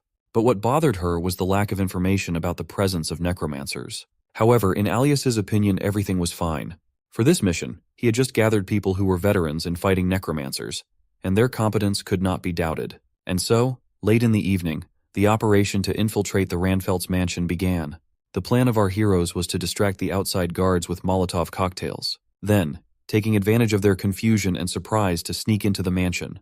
But even though they managed to get past most of the guards unnoticed, they were already met at the entrance by a group of elite knights. Looks like it's more complicated than they thought. Did I say more complicated? Forget what I said. How could a squad of some knights be difficult opponents for such a tough team? In the next moment, the knights realized that they were nothing more than NPCs in this story. Just one spell from a sixth circle mage was enough to break their spirit and sow panic. Not to mention the deadly swordswoman Sarathi, who possessed a battle aura. The knights clearly didn't expect to see an aura wielder here. Karnak and Barros didn't even interfere for a while and just watched this battle, or rather one-sided beating. After criticizing Sarathi's sloppy movements a bit, Barros decided to warm up as well, and easily dispatched the opponents attacking them from behind. Karnak didn't stand idly by either, and disarmed a few opponents as well. Everything was going smoothly until they saw Alias fighting. At that moment, he looked more like a chihuahua possessed by the devil than a priest. Soon it was over, and the last surviving elite knight fled in shame. But despite the victory, it was too early to relax, as the necromancers never showed up. The only option left was the mansion building itself, where the advantage was on their side. Entering the mansion, our heroes noticed that it was too quiet. But it did not last long, because after a moment, they heard a voice. It belonged to one of the suddenly appeared people. The guy who spoke recognized their strength, but he was still sure that they had no chance against the power of darkness. He even laughed, thinking that the high-ranked undead specter behind him would be able to protect him. In his opinion, they had to look like strong and tough villains in their eyes. However, our tough team didn't care about that. For now, they had the evidence they were looking for in front of them. All they had to do now was to capture these bastards. Karnak and Barros were on the same line, and had already imagined how much they would be paid for these three. The Necromancer didn't like this reaction at all, and in a rage he ordered the undead to take all the life force of the invaders. Alias entered the battle and used some sort of holy spell. The appearance of the priest shocked the Necromancers, but they didn't have time to be surprised. After dealing with the high-ranked undead in just a couple of moments, Sarathi immediately rushed towards the Necromancers. She was about to attack them, but suddenly their heads just burst like air bubbles. Alias thought that Sarathi had killed them, but it was not so. Strange and terrifying things were happening. The mansion was transforming right before their eyes. It took only a few moments for everything to change beyond recognition. No one realized what was happening. But suddenly a voice was heard, the owner of which seemed pleased by their arrival. A sixth circle mage, aura user, and even Inquisitor Alias. In his opinion, this was a great catch. Alias recognized the owner of the voice. His assumptions proved to be correct, and it indeed turned out to be Trist Parish's Bishop Straff. He didn't want to believe that the servant of the goddess had succumbed to the temptation of the forces of darkness. But he had. While they were talking, Reltane, along with Sarathi, tried to force their way out, but were defeated. The reason for this was simple. Inside this space, their powers were weakened by the darkness. Alias tried to get rid of the energy of death, however it did not work. His divinity did not work in this place. Moreover, Karnak noticed how the divine power that Alias used was feeding the powers of necromancy. According to Straff, our heroes were too naive to think that they had met real necromancers before. And he was right. They were wrong to think so. If that all there was to necromancy, why would the Seven Orders be so wary of the power of the dark? Turning to Alias, Straff asked what it was like for him to meet a true necromancer. What about Alias? He didn't know what to say, because he had really screwed up. At the same time, Karnak contacted Barros through the mental link and told him to get ready. It was really bad this time. And if they were unlucky, this place could literally be their grave. They really screwed up when they got into that barrier. It was created with a mix of divine power with the power of necromancy. And even Karnak himself had never seen such barriers before in his long life. And in that case, there was nothing he could do against such a barrier. All he could do was use his chaos mana to kill the mad necromancer priest and hope that without his power, the barrier would disappear. Barros was surprised. It was the first time he had ever seen Karnak not know some kind of spell. How could some hillbilly town priest manage to create a spell that even a former Death King couldn't recognize? Bishop Straff wasn't about to play with his victims, even if there was nowhere to run. No less vile creatures began to emerge from the abominable walls of flesh. Soon our hero's entire group was surrounded by these creatures. These creatures were Necromancer's puppets, chaotic golems, and they were clearly not going to wait. Alias immediately protected everyone with the Hatoba shield. But the holy barrier didn't scare the golems at all. They began to strike blow after blow. The barrier began to crack and everyone realized that Alias wouldn't be able to hold it for long. Fortunately, Reltane only needed a little more time to prepare his spell, and he would try something. Reltane was ready to unleash violent flames that burned through everything. But he didn't have time. The priest's barrier had been broken before, and the two of them flew away like useless puppets, right at the feet of the other golems. And so the golems captured the priest and the high-ranking mage. But the battle was not over yet. Sarathi continued to fight the golems. She couldn't figure out why her attacks weren't doing any damage to the creatures, and so she was caught too. Bishop Straff now thought that it was all over since the other two guests were useless. Our heroes were in complete disagreement with this opinion. The golem clutched Sarathi, while the mad priest rejoiced at acquiring such a valuable and coveted soul. As expected, Bishop Straff underestimated our heroes and paid for it. Barros quickly released Sarathi, reminding her that he told her to be careful. Barros was well aware of the golem's vulnerabilities, and took advantage of it with a single precision strike to the golem's core. After that, the golem shattered into pieces. Surprised, Sarathi immediately asked how Barros was able to do that without using his aura. He explained to her that the weak points of chaotic golems were places where mana didn't flow. The only problem is that the mana flow is constantly changing, making it difficult to detect weak spots. But of course, for Barros, this wasn't a problem thanks to his experience. That was the end of his help for Sarathi. Now she had to defend herself, because if Barros ran out of stamina, he would be finished too. Now Sarathi was armed with knowledge, but she still had the question why Karnak was not helping them. Meanwhile, our hero was away from the battle and trying to figure out what was going on. At first glance, everything was bad. Even his necromancy wasn't working in this barrier. Even if he tried to imbue this fog with his own necromancy power, he still wouldn't be able to control it. It seemed that if things continued like this, they would lose to Bishop Straff. There was an urgent need to find another solution. The circle of golems was now shrinking even around Karnak. He finally came to the conclusion that there was no necromancy spell that he didn't know about. So something other than necromancy was involved in creating this barrier, and he had only one idea what it could be. Karnak was determined to test his theory. While Barros was massacring the golems one by one like little annoying things, Karnak was destroying them in whole groups. This was all starting to piss off Bishop Straff. He couldn't understand how that bastard was destroying his chaotic golems so easily. Only now did he realize that he shouldn't have underestimated those two. And perhaps before this battle, he should have absorbed the scrolls of necromancy sealed in the Hatoba Order's vault to gain even more power. It was obvious that chaotic golems were not enough and he needed to try something else. These two were suddenly too strong. To help himself, Bishop Straff summoned a spirit from another world and immediately sent it to attack. Karnak protected himself and Barros with a barrier, but unfortunately Sarathi was too far away from them. She tried to run away, but her speed was lacking. Our two were forced to admit that she was slower than expected. Sarathi realized that running away was pointless and tried to fight back, but her sword simply passed through the disembodied spirit without doing any damage.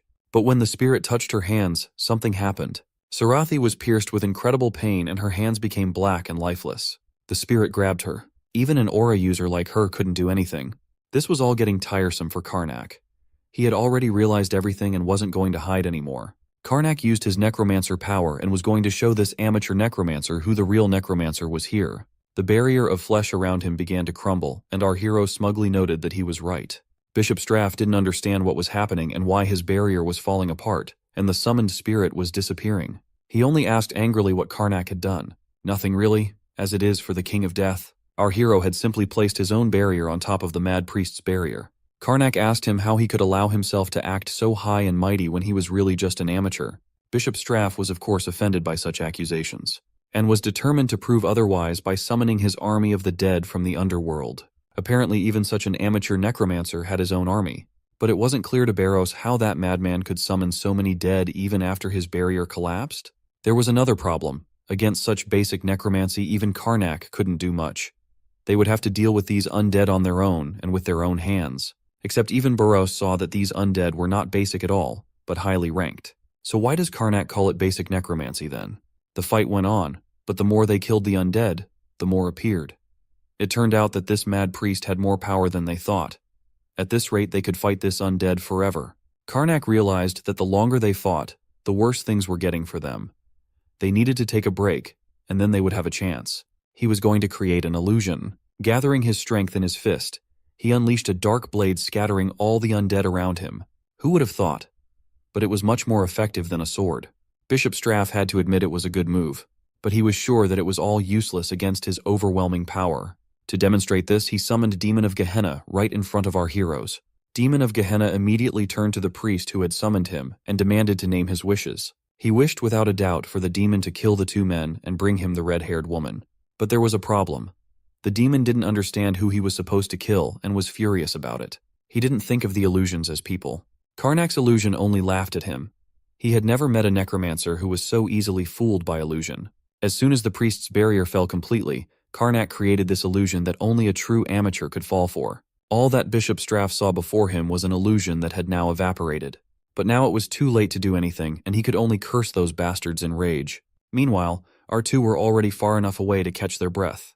Karnak couldn't help but laugh at how much of an idiot their opponent was, able to focus on only one type of spell. But they had to decide what to do next. As Barros had correctly pointed out, it was too dangerous to go back to Plath's residence. The Ranfelts would look for them there first. Suddenly, Sarathi spoke up. She had finally come to her senses. She had seen everything and couldn't believe that Karnak had been lying to all of them all this time. Such a revelation did not embarrass our hero. Even on the contrary, he was glad that Sarathi woke up and asked how she felt. Sarathi in response advised him not to pretend to care for her, because he is a dirty necromancer. Where did they take her anyway? Karnak explained that right now they are hiding outside the city to avoid the barriers. Besides, they need time to heal her. Sarathi was surprised that they wanted to heal her and not kill her. There was one thing though. Then Karnak would erase some of her memories. Surprisingly enough, Sarathi didn't mind. Or rather, she didn't care. After she stopped feeling her hands, life lost all meaning for her. She wouldn't be able to live a normal life after that, let alone be a swordsman. In that case, she even asked them to kill her right here to end her suffering. Barros as a swordsman understood her best and he felt sorry for her. So he asked Karnak why they shouldn't try to use a healing spell from a skilled priest. But our hero had to remind them that they could not use holy magic. It would go against the natural order. In that case, Barros wondered if they could do something with necromancy. Suddenly Sarathi was very interested. She couldn't believe that Karnak could use necromancy to restore her hands. In fact, he could, but as always there was a catch. Karnak would not recommend that option to her. For it to work, Sarathi would have to become his servant. She certainly wouldn't want to be the servant of an evil necromancer. The first thought of this made her horrified.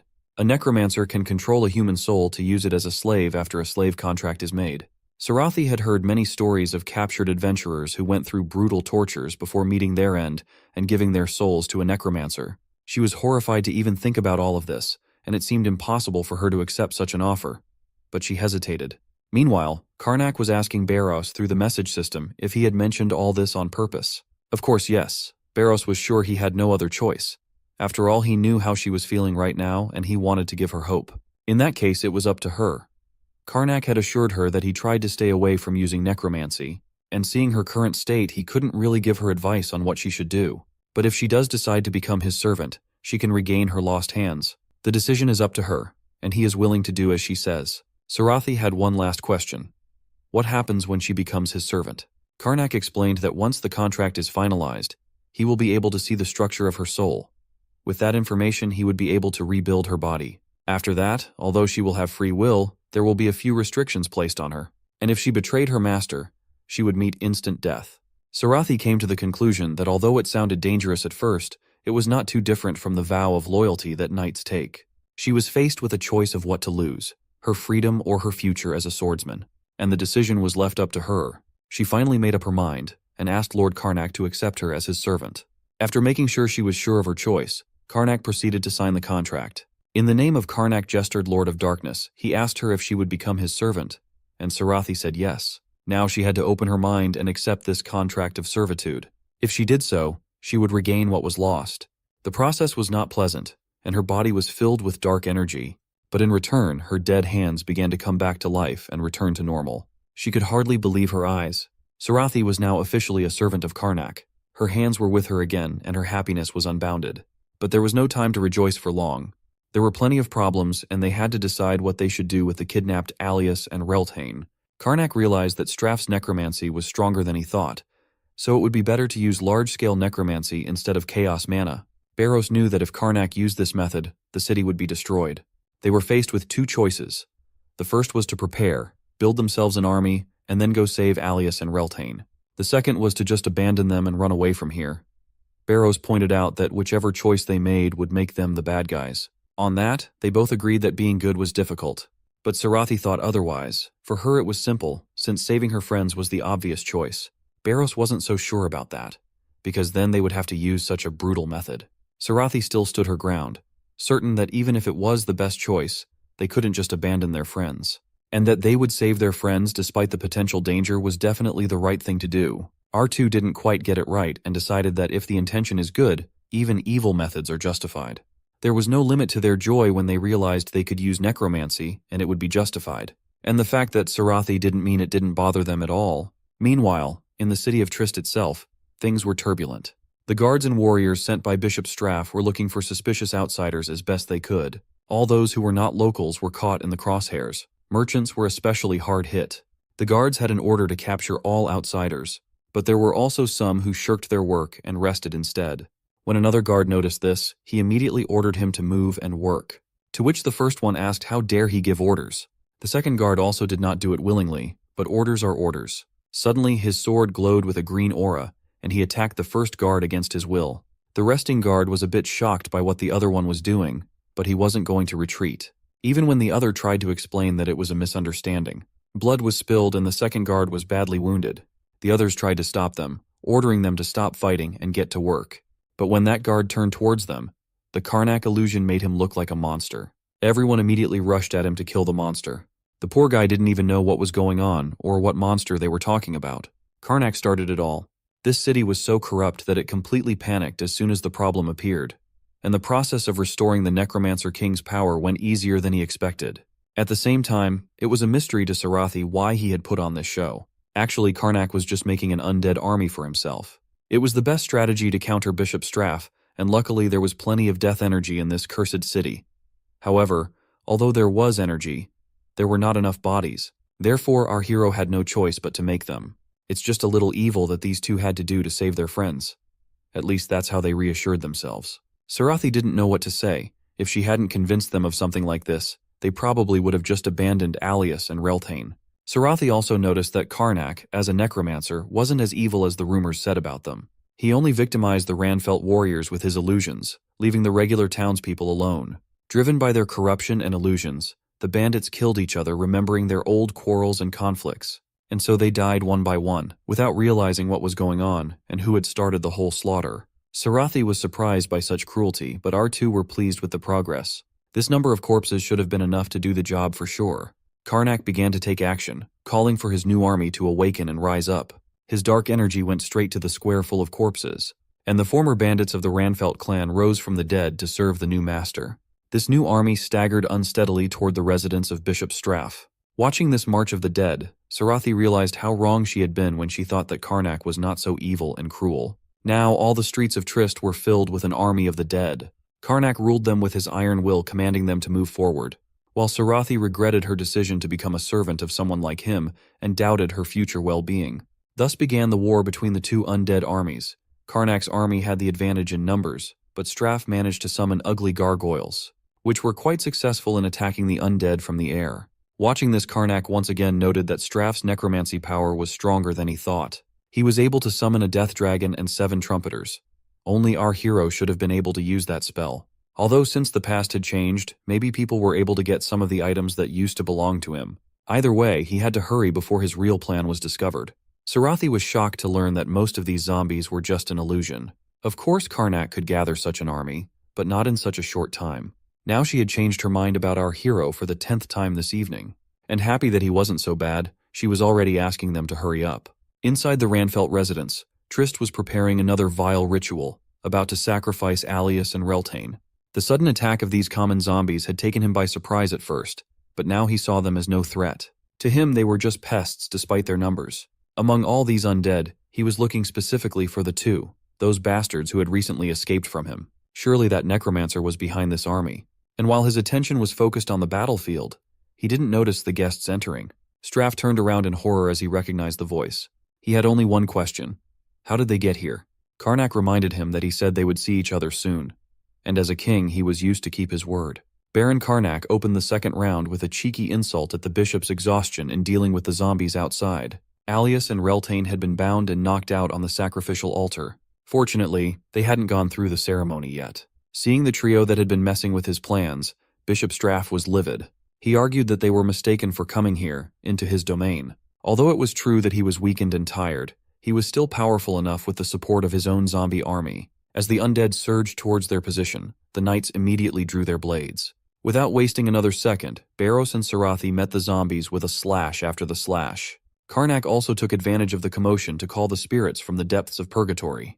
With echoes of the underworld active, multiple demonic spirits made their entrance to provide support.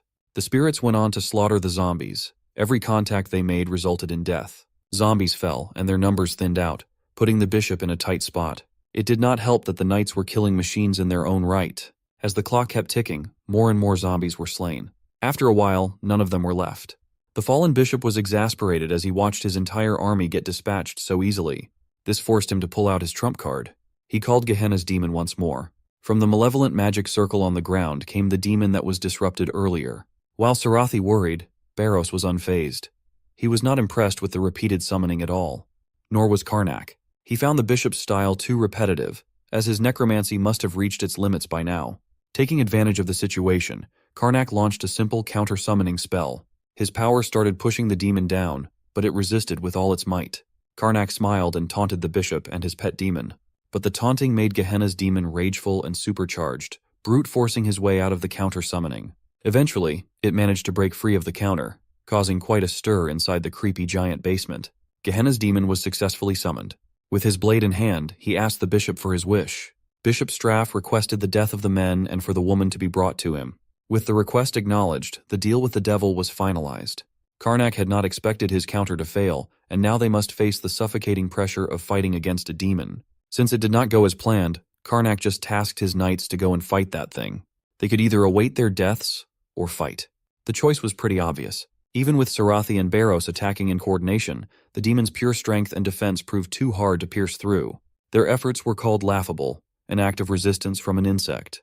Gehenna's demon unleashed a counterattack that tore through the ground as the knights narrowly dodged out of the way. They managed to avoid the brunt of the attack, but its impact was still felt. Karnak remained calm, loading up a fire spell from afar to test the demon's resistance. Multiple fireballs took to the air, each one homing in on the demon's direction.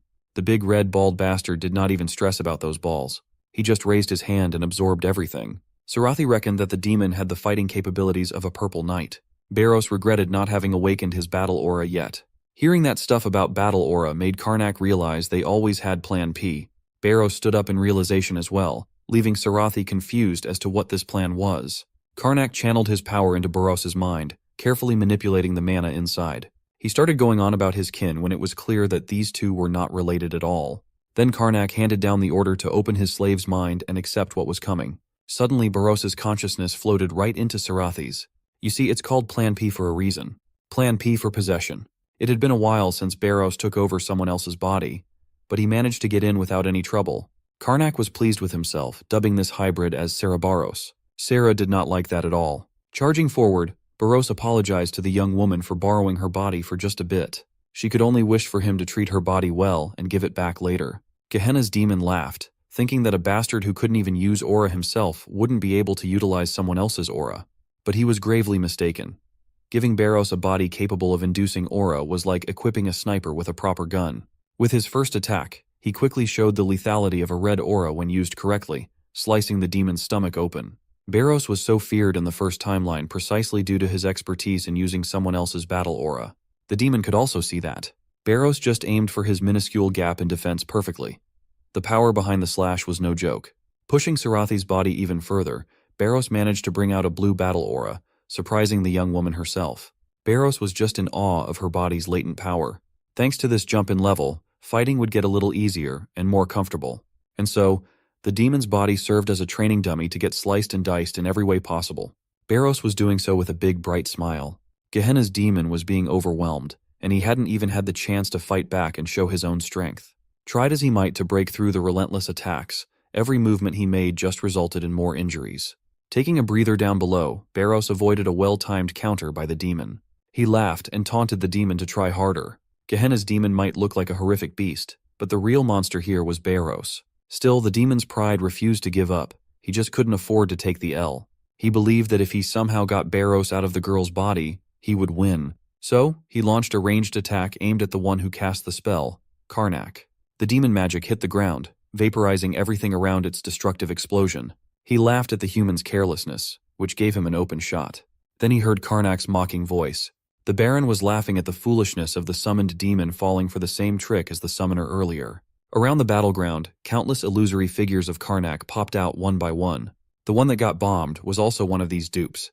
For the King of Death, reading a demon's puny mind and tricks was child's play. Looking at the illusions made the demon stop in confusion. Just as he was agonizing over which one he had to kill, Barros was already staring down his body, which was just begging to be sliced cleanly. So Barros delivered a quick succession of attacks that butchered the demon alive. Gehenna's demon overexerted himself to forcefully get out of the counter-summon, but now he did not have enough mana to resist and recover. He never would have expected that he would suffer such a fate at the hands of a mere human. The door back to wherever he came from had already opened. With the summoning gate ready, Gehenna's demon left his enemies with a warning that once he got back, they would be done for. He would make sure that these humans wouldn't live or die, that they would suffer from something worse. Karnak refused to let this arrogant demon retreat after they diced him up. Using necromancy, he intended to finish the demon off once and for all. Instead of safely entering the summoning gate, the beast was caught in the tight grasp of necromancy magic. With the power entering through his wounds, the demon felt his mana flow backward. He screamed in agony as the inevitable drew closer and closer. Gehenna's demon could not handle his enormous pool of mana, which turned his body into a giant bomb. He exploded, shattering into countless minuscule pieces, literally deleted out of existence. With the big bastard taken care of, Karnak dispelled his illusions. Barros also returned to his own body, making Sarathi feel the pain of overexerting oneself in combat. He advised that she should turn off the blue aura to lessen the agony. Karnak stretched and smiled. Right now, there was only one more bastard to take care of. Hearing this, Bishop Straff took a deep breath and did not move a muscle. Realizing that he was no match against these people, he raised his arms and surrendered. He promised to tell them every piece of information he had, but this fool must have misunderstood what was going to happen next. It would be simpler to just kill him and make his soul descend for interrogation. There was no need to complicate things further than that.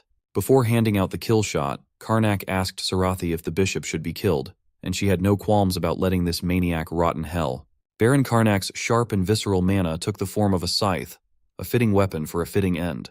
Bishop Straff panicky tried to run away, but it was way too late for that.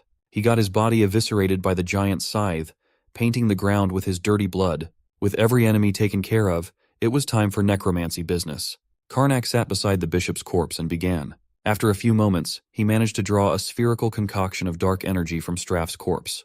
Karnak was pleased with the amount of necromancy mana he got. It was roughly the same as 30 servings of mediocre necromancers. With this, they had gathered enough to warrant a return home.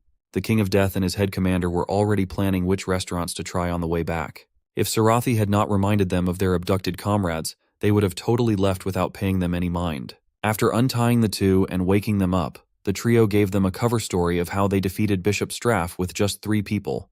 Karnak insisted that they were lucky, as their attack coincided with the sudden rise of an army of zombies that attacked the residents. He asserted that other necromancers used the commotion to rise in revolt. Thanks to Straff's rough personality, this story was not too hard to believe. After that, they got Sarathi's help and chased after the bishop, leading to the basement. Alias attributed this win to Hatoba's blessing and thanked the trio for the save. Karnak also let the priest proceed with the purification ritual, insisting that they did not meddle with the corpse. Using his staff, Alias invoked his divine magic to purify the bishop's lifeless body. He managed to achieve a concentration of at least 10 times the amount of darkness at the end compared to other necromancers. Karnak did not empty every bit of necromancy power inside Straff, including all the info. It would have been too suspicious if they had taken everything. With Straff defeated, Ranfelt had not lost their primary force, and the city was bound to stabilize soon. The rest of the work could be entrusted to the Order. On the way out, Alias also received the shocking news that Miss Sarathi had become a knight of the Gestured Barony.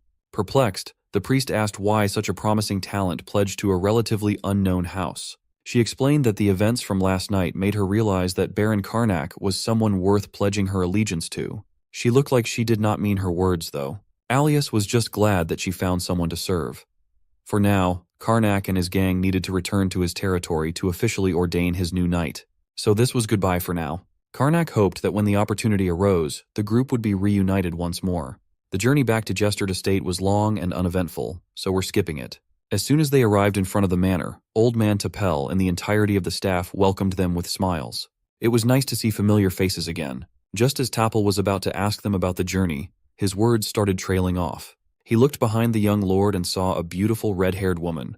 Tapel could not contain the excitement in his heart. This woman must have accompanied the young lord through his journey. Maybe Karnak had decided to take the next step in his adult life. But the waitstaff's enthusiasm was dashed after hearing that Sarathi Allen was just the new knight of the Gestured Barony. Skeptical of her addition to their territory's knight order, Tapel politely reminded Karnak that they couldn't just ordain anyone to be a proper knight. Barrow signaled the young woman to show them what she had. To see is to believe, after all. Drawing her sword, she showed them the crimson-red battle aura, wrapping and dancing around her blade. She used the raging energy wrapped around the sword to launch an attack that made a mess of the landscaping.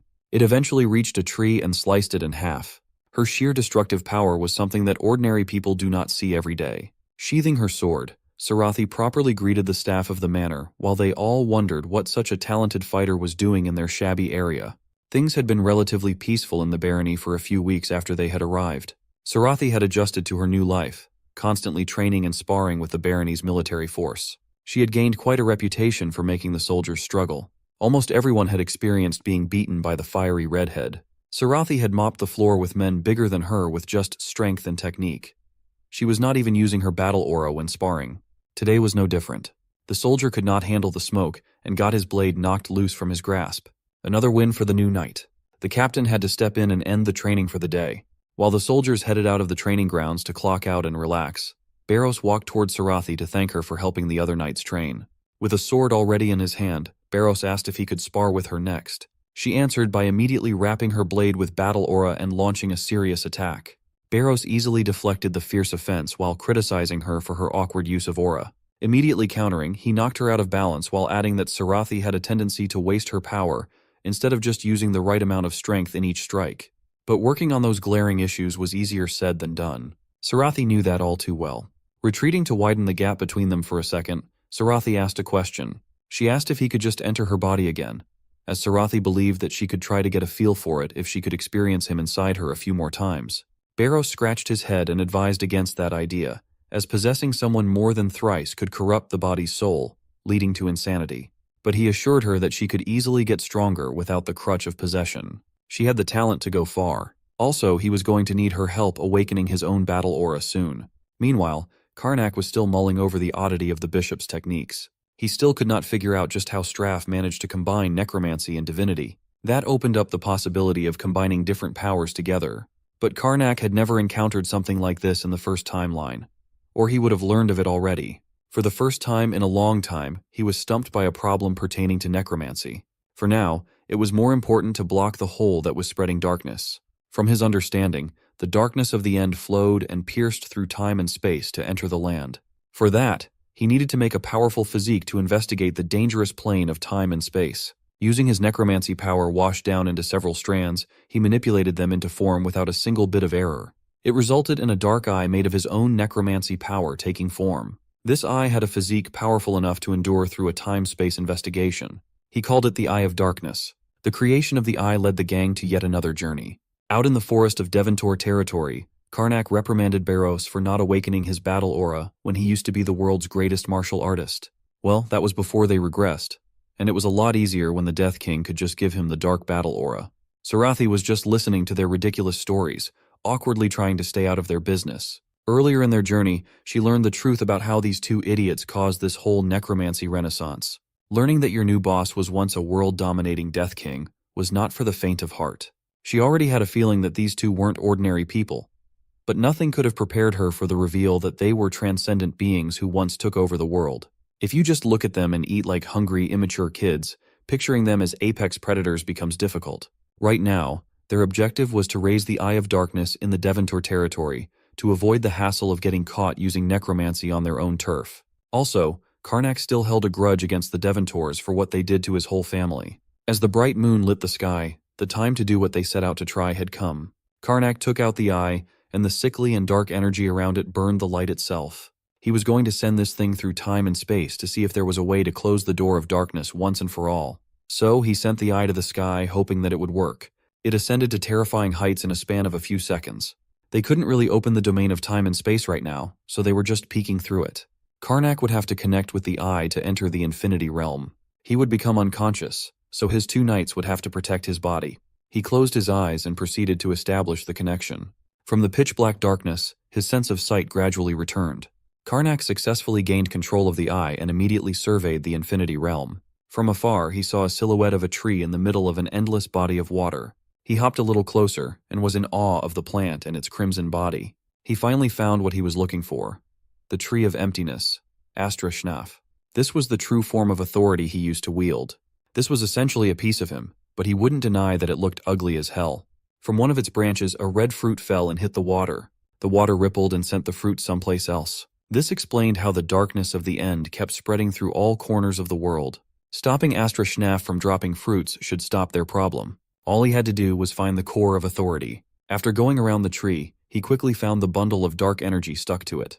Karnak drew closer, hoping he could glean some more information from it. He was not expecting the authority to speak, calling him a mortal and warning him to stay back. It stated that this place was forbidden to those destined to disappear. The tree introduced itself as death itself, the purveyor of darkness destined to destroy everything. With that, it emanated a powerful shockwave that sent the eye flying. It was the condensed form of the darkness of the end they'd been extracting. The tree was practically controlling Karnak's power with ease. While blowing the eye away, it also mentioned the name Tesronic. With one more wave of darkness, it sent the eye back to the real world, plunging it into a sea of blinding light. The next thing you knew, Karnak was opening his eyes to the worried looks of his knights. He tried to get up, but the headache and nausea were too painful to handle. According to Barros, his body just started floating, and he eventually passed out. Karnak urgently asked his subordinates what god those cultists worshipped. Sarathi recalled that it was the god of death and darkness, Tesronic. There was no doubt about it. He had just met that same god that those lunatics revered. But that should not be possible at all. How could a god exist inside Karnak's supposedly empty husk? In an undisclosed location, 3 mysterious figures gathered to discuss a matter of grave importance. They were the highest-ranking members of the Order of the Black God. The Pope of Death came to inform his peers that there was a problem within the sanctuary. Mr. Dark Lord had a hard time comprehending how that would be possible, as nothing could ever possibly approach their sanctuary. The Priestess of Destruction reacted much calmer. She took it upon herself to confirm this incident. Right after instantly returning to her private study, the priestess rang a servant bell. An attendant hurriedly entered the room, calling her master, Lord Elazar. We may know her as the Priestess of Destruction, but most people know her as Elazar de Replacement, the imperial mage of the Linarcia Empire, and one of 3 archmages in existence. Meanwhile, Karnak and the gang retreated home. Their plan to stop the opening failed. Karnak tried a few more times earlier to no avail, but he could not risk being found. At least they got some decent info out of it. They knew that some sickos were worshipping this Tesranic. The issue was it would be hard to determine their stance. They could either be people taking advantage of the power falling from the tree, or they could be disturbing the tree to obtain power at random. If they were the latter, that meant they had the power to influence forces beyond time and space. They could grow the realm, while Karnak took years to accomplish that feat. So if they really were disturbing the tree, then they had power that went beyond Karnak's as the Death King. That's why they could contain Tesranic in the void. The existence of that bastard god was still a mystery too. Sarathi shyly raised her hand and proposed that part of Karnak's power must have gained consciousness and labeled itself as a god. Barros did not want to entertain the idea, but the Death King could see her idea as a possibility. That would mean he was capable of making gods, and that didn't sit right with his closest bro. At the end of the day, they had too little information to come up with concrete answers. They would have to look into the Order of the Black God first. They would have to investigate some of their higher-level officials to get some useful intel. But as they were right now, finding those secretive officials would be extremely difficult. One way they could get around this information problem would be to enter the King's Order. This prestigious group, the King's Order, was a special imperial organization established for the sole purpose of hunting members of the Order of the Black God. After the Age of Chaos, the 7 Goddess Order, Inquisitors, and Darkness Hunters joined forces to kill Necromancers. Despite their efforts, the cult continued to flourish throughout the continent. They constantly caused chaos and grief. That was because plenty of the cult's members were high nobles or even royalty. Due to this, it had become difficult for the 7 Goddess Order to handle everything on their own. And so, the 7 nations decided to band together and develop a special division, the King's Order. Members of the Order were given the right to be censors. They had the authority to investigate and arrest suspected cultists. They even had permission to execute individuals. Because of their freedom to pass judgment, the selection conditions are the strictest there are. One could only join through referrals. That's another wall our gang can't jump over. They don't know anyone with connections to an imperial organization. Luckily, Sarathi could easily get them the referral they needed right now. Barros and Karnak were so glad to have her and her connections on their side this time. That same night, they packed their bags and went out to God knows where again. Poor old man Tapple just woke up to a handwritten letter from the Baron that he had to leave for a bit, promising to bring fame and honor back to the family. The butler couldn't handle a boss who just goes out of his territory on a whim so frequently. Anyway, the gang reached the city of Dararth by midday. As a lord, Karnak knew that he was not supposed to leave the territory for long periods of time, but he could not help it. There were bigger things at stake here. Suddenly, their conversation was interrupted by a familiar voice. Upon seeing the face of their ticket into the King's Order, Barros and Karnak lit up with glee. Karnak led with some small talk and thanked their ticket for coming, even though it was a last-minute request. But their ticket, the dorky priest Alias, was happy to hear from the 3. Last night, as they snuck out of the manor, Karnak found out that Alias had the authority to hand out recommendations, even though the Order and the Church were supposed to be separated. Sarathi explained that a King's Order team always needed a cleric to catch a necromancer. Since the 7 Goddess Order had a monopoly on clerics, they also vetted and recommended skilled fighters to the cause. Alias was a first-rank inquisitor, so his referral should hold some weight. Sarathi heard all of this from the goofy priest himself. He actually called them to the Ranfelt family incident with the plan of recommending them to the King's Order, but they just had to return to Jestard territory in such haste that Alias was not able to bring up the matter. At the end of the day, it all worked out. They almost missed a good opportunity, but they didn't. Alias already had the recommendation written and sealed and was ready to be taken to the headquarters. Although it would not be a guarantee, Alias trusted that all 3 of them would have no trouble getting in. Now that the letter is secured, let's turn our attention to Ustil Kingdom's capital, Drunta. The gang entered the bustling city and immediately went to the King's Order headquarters. Inside, all kinds of fighters were present, veteran knights and powerful mages. Looking around, everyone seemed quite talented and experienced in their own right. Even Karnak admitted that the quality of personnel in this place was better than expected. They'd already seen 2 aura users.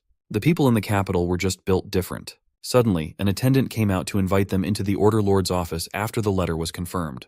The lord of this impressive operation welcomed them with a smile. This suave-looking middle-aged man introduced himself as the commander of the King's Order, Arentel von Naiad. He was also a Purple Knight. He personally confirmed the letter, deemed them qualified, and the background check came out clean too. Above all, they had a recommendation from Inquisitor Alias, a trustworthy man. But even all of this was not enough to formally enter the King's Order. Karnak was aware that there should be a training period for new members to prevent pagans from infiltrating the Imperial organization. Without wasting any more time, the commander gave them their first training task right away. All three of them were not ready for a mission so soon.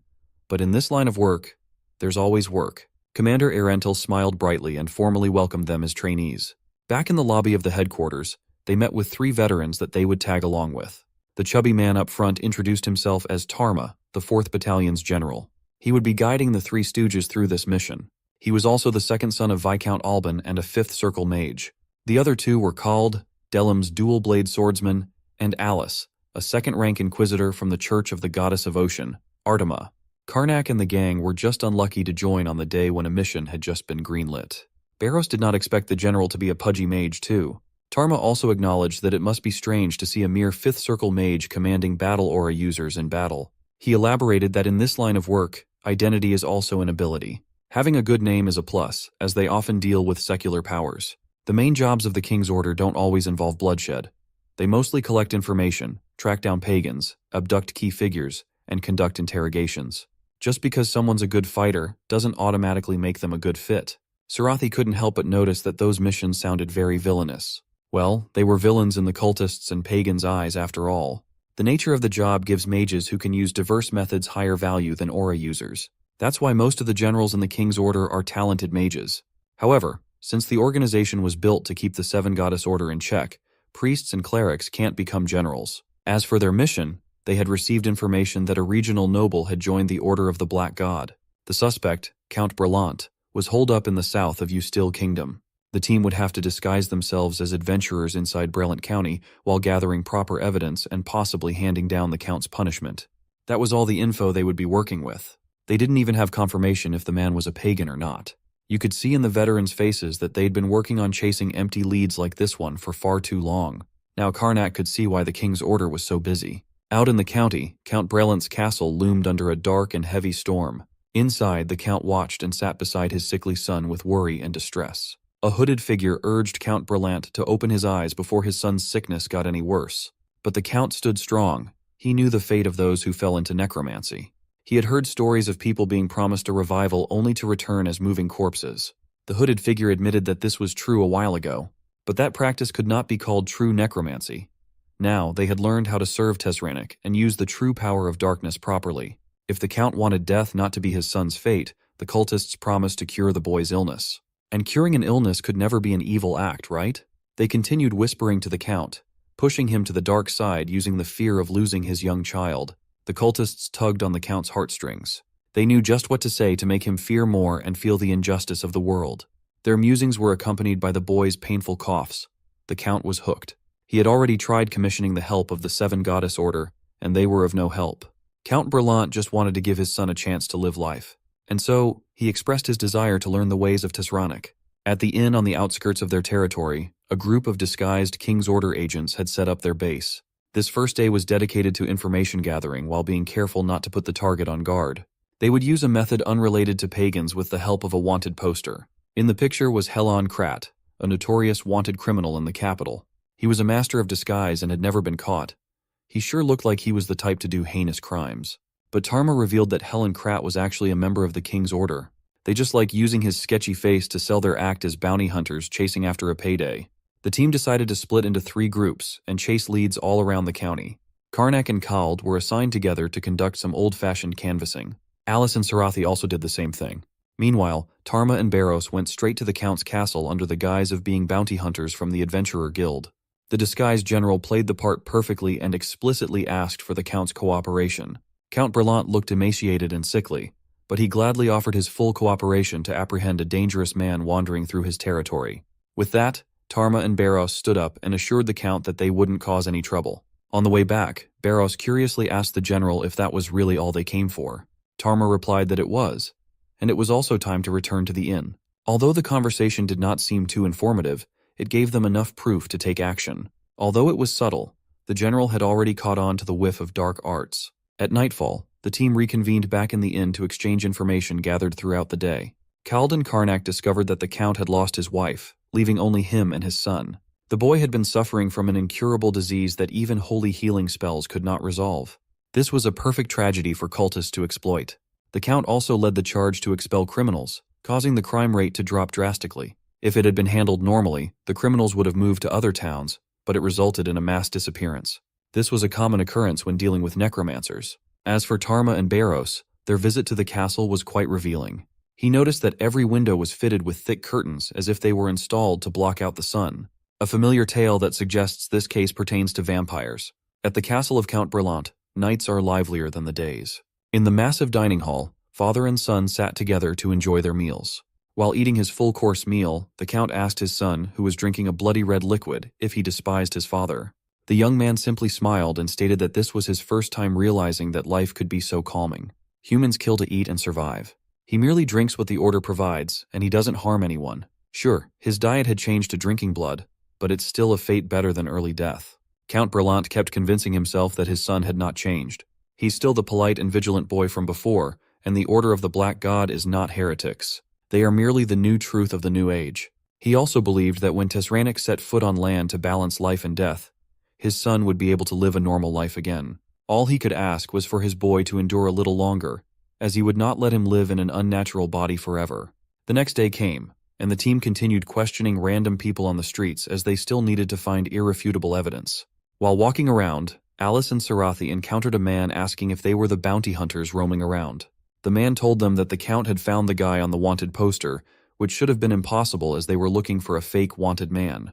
This led the group to meet earlier than usual to discuss the Count's invitation to a hideout where they could retrieve a non-existent criminal. It was obviously a trap laid by the Count. He even specified that the criminal would enter the hideout at night. Just as the group was about to dismiss the trap, Karnak worried that this would make things more troublesome. If they ignored the information, the cultists would sense something amiss and would start digging for information about them. The veterans had not even considered that possibility, and they looked at Karnak as though he were a genius when he had merely used common sense. Since this was a trap, the enemy had definitely made the site advantageous for them, but they had no other choice but to play along.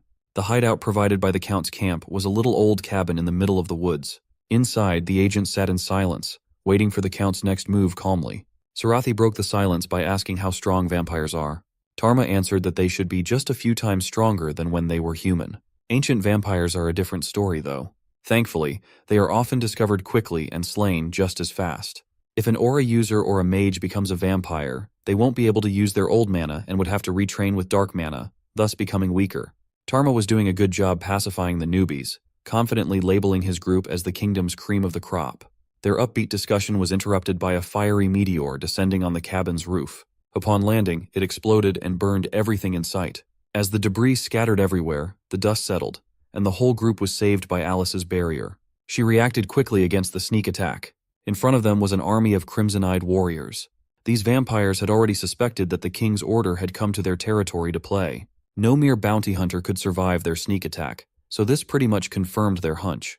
The vampire at the vanguard could actually use a red aura. They identified him as Sir Durald, the strongest knight of Count Brillant. By all accounts, a vampire couldn't possibly use aura. At least this should be enough evidence to enact the authority given to the king's order and declare the Count and his vassals as enemies of the goddess and the king. Tarma commanded them to kneel and receive judgment. The brood of vampires just laughed in his face. This was to be expected. So, the agents calmly drew their weapons and prepared for bloodshed. One side intended to punish the vampires in the name of the king. The other side proclaimed themselves as the bloodthirsty soldiers of Tesranik. The initial clash was a contest of raw strength versus technique. The dual blader, Kald, happened to be quite skilled and powerful enough to dispatch vampires in droves. Unfortunately, deep wounds did not seem to do much against resilient monsters. But this is where their Inquisitor shines. I mean, she literally shines as she invokes the light of the goddess to purify the impure. This spell was powerful enough to burn through a vampire's flesh, causing them to shift their priority to the priestess. A nearby vampire sporting an axe was the first to try. But this was precisely why General Tarma was stationed beside Alice. Using his mana, he raised the earth, disrupting the vampire's charge. From the mound he created, he summoned a stone golem to defend against the enemy's charge. Tarma followed this up with a powerful lightning blast. From the skies, untold volts of electricity shocked the vampire to his core. It took the general quite a bit of effort to neutralize one. The general was informed that Karnak and his gang were just supposed to be a fourth circle mage accompanied by 2 knights, yet they were moving like elite fighters. Barros looked unbothered as each of his blade's flourishes brought down vampires left and right. Karnak's magic missiles were deathly accurate and unimaginably quick. Tarma was just in awe that such skilled people weren't known until now. But this fight is not about whether they win the small skirmishes against the countless slew of vampires. This battle hinges on the fight between the aura users of both sides. Even if Sir Durald and Sarathi are both Red Knights, this would ultimately come down to experience. Their first clash appeared equal, sending each other back a few paces. Their surroundings suffered the backlash of such a fierce collision. Sarathi had a hard time stabilizing herself, but she was not injured. Sir Durald fared a whole lot better. He praised his opponent's pretty face and skills, but he was strange about it. This guy's a bastard. They've only just started, and Sarathi's already exhausted. This does not look too good for the gang. The whole battlefield lit up with aura and mana as each person went toe-to-toe with vampires. Bloodthirsty soldiers fell one by one while psyching themselves up with Tisranic's blessing. They believed that even if they fell, the god of death would grant them resurrection. The main problem with fighting a vampire army was their incredible regeneration capabilities. If the vampire aura user got loose, he could pose quite a bit of a problem. It was up to Sarathi to hold him back and, if not outright, defeat him. She had a larger energy pool than Sir Durald, but could not even find an opening to exploit. Vampires were not supposed to use mana or aura in the first place, yet here they were. Sir Durald attributed this abnormal phenomenon to the blessing granted by the great Tisranic. Sarathi turned to the regression duo and asked if they knew the weaknesses of vampires, as they must have encountered some in their army back then. Well, Barros didn't really know any, and Karnak found vampires to be so weak that he did not bother remembering much about them. She was nearing her limit and in dire need of a break with Barros, but he admitted that he would be outclassed without his own aura. They could always go with Plan P, as her body could still handle 2 more possessions. Just imagining how she would look if her mind fractured was enough for Sarathi to decline that option. Without any other choice, she would have to defeat a stronger foe by herself. What she lacked in finesse, she could make up for with the quantity of latent aura. She swept her blade in one fluid motion, sending an aura slash at the vampire. Sir Durald was forced to block with his own aura blade, but the jump in power caught him off guard. After the aura slash dissipated, Sarathi closed the gap with a leap. She slashed down as hard as she could, but she was a bit too slow to land the hit. Sir Durald was also deluded into thinking he had the power of Tisranic on his side. It was like fighting a man who was being coached by the devil. Sarathi was tough. She took the hits as best as she could and answered back with her own sloppy attacks. Since it had become apparent that the quantity of aura alone would not be enough to defeat the vampire, she needed to reframe her approach. Noticing her confusion and frustration, Barros gave her a little advice. He had already pointed out her flaws before: inconsistent aura usage, wasting energy, and timing her strikes incorrectly. All she had to do was recall the feeling of possession and remember how it felt. She must control her aura and concentrate to the best of her ability. In the middle of the fight, Sarathi closed her eyes and began focusing. Barros reckoned that the experience of high-level combat was still ingrained in her body. If she could unite her mind and purify the energy flowing to her sword better, she should be able to evolve in real time. Suddenly, the chaotic burst of red aura dancing around her blade became more consistent. Sir Durald watched as her entire being became sharper. Refusing to let the enemy get the better of her power-up, Durald charged in with killing intent. Sarathi opened her eyes and asked herself what Barros would do in this situation. Without an ounce of wasted movement, she delivered the crispiest slash she had ever performed. Even she was shocked that the technique worked. Immediately taking advantage of the shifting momentum to her side, Sarathi refined her movement to a higher degree. She could now see how Barros could easily run circles around stronger foes. She realized that targeting the opponent's body or blade was the wrong approach. What she needed to do was pay closer attention and identify the opponent's intentions instead. Sir Durald admitted that the tables had turned, but he was not the type to give up in the middle of a heated battle. Once more, the 2 aura users clashed their blades against one another. Sarathi was beginning to grasp the art of predicting an opponent's movement. It was as if she were channeling the fighting style of Barros without possession. She aimed for the starting point before momentum built up. At that moment, the enemy would be wide open for a swift counter to end the fight. With a wide slash across his stomach, Sir Durald bled out and expelled dark energy. Barros and Karnak watched from the sidelines, relieved that they wouldn't have to intervene, as Sarathi finally grasped the essence of combat. Tarma and his crew were also cleaning up their side of the field with no problems. Meanwhile, Sir Durald gritted his teeth through the injury, while his mind struggled to comprehend the leap in Sarathi's technique in such a short time. Not wanting to disappoint Tisranic, He would gladly drag his enemy into the grave with him if he had to. He knew that it was not looking good for his vampire brothers, and this would be his last stand. So he launched an aura blade, an all-or-nothing attack. Anyone familiar with aura use would see that Durald was overburdening himself and exhausting his aura. He had the luxury to do so because of a vampire's regeneration. The whole veteran crew yelled at Sarathi to move away from the attack, but she stood still and strong. For some reason, she knew that dodging was unnecessary, and she wanted to push herself to the limit. If she messed up and lost a limb, she could just regenerate with her master's help. So Sarathi decided to see who would win in a battle of sheer power. She met the Crimson Aura Blade with her own. The stroke of her blade was sharper than ever before. The clash diced up the ground around the combatants. Debris flew everywhere. It was a good thing that they fought in the middle of nowhere. As the impact dissipated, the crew huddled up and weathered the shockwave. When they opened their eyes, the dust started to thin out. Sir Durald's body remained standing, holding his blade, but his head had already rolled down to the ground, bouncing several times while still conscious. Sarathi was not one to do things halfway, so she leaped and stabbed her sword through the severed head's brain. Afterward, the sun rose, and Alice took care of the crew's injuries with her healing divine magic. Sarathi sustained the heaviest injuries for sure. The veteran crew admitted that they would have been done for if it wasn't for the young woman's show of strength. Thanks to this overnight war, they now have enough evidence to fairly pass judgment on the Count for his sins. And so, they quickly contacted the headquarters for a report. At the castle of Count Brelant, the brilliant agents of the King's Order efficiently dealt with the vampire-infested lair. Alice took the forefront with her divine power. She really delivered justice to the vile creatures of the castle, where even the servants had been turned into vampires. As the crew looked for Count Brelant and his son, the broken old man quietly sat at his desk, clutching a knife in one hand. Right before doing whatever he was about to do, he begged Tisranik to have mercy on his child. With his final words out of the way, the Count painted his desk and windows with his own blood. At the outskirts of the castle, 3 hooded figures were running away as fast as they could. 2 were cultists, and the other was none other than the Count's son. They were forced to retreat before the King's Order raided their home. As they ran, the boy held onto a deep hatred for the King's Order and swore that he would have his revenge someday. He vowed to deliver retribution in the name of the god of death and darkness, Tisranik. In a dense forest, 3 cloaked figures move cautiously when they suddenly spot a trio emerging from the trees. Startled, the Count's son demands their identity. Karnak sternly warns them about leaking necromancy power. Realizing they face the King's Order, one of the Count's son's subordinates urgently tells him to flee, then readies an attack, his fist glowing with green necromantic energy. But Karnak didn't give them a chance to cast any spells. He summoned large hands, likely through necromancy, to restrain them. The 3 reacted with shock and pain as Karnak clenched his fist, ending their lives instantly. Sarathi, standing beside him, questioned who the real villain was in this situation. However, he began absorbing all the darkness of the end from their corpses. She watched in horror, still unable to get used to such things. With a snap of his fingers, he set the corpses on fire. Horrified, she interrupted and reminded him they needed to report finding their target. He calmly replied that he had consumed all the darkness of the end, so there was no point in sparing their bodies, further astonishing her. Barros noted the growing necromancy power and questioned if he could manage it alone with chaos magic. He replied that the situation didn't allow for any hesitation.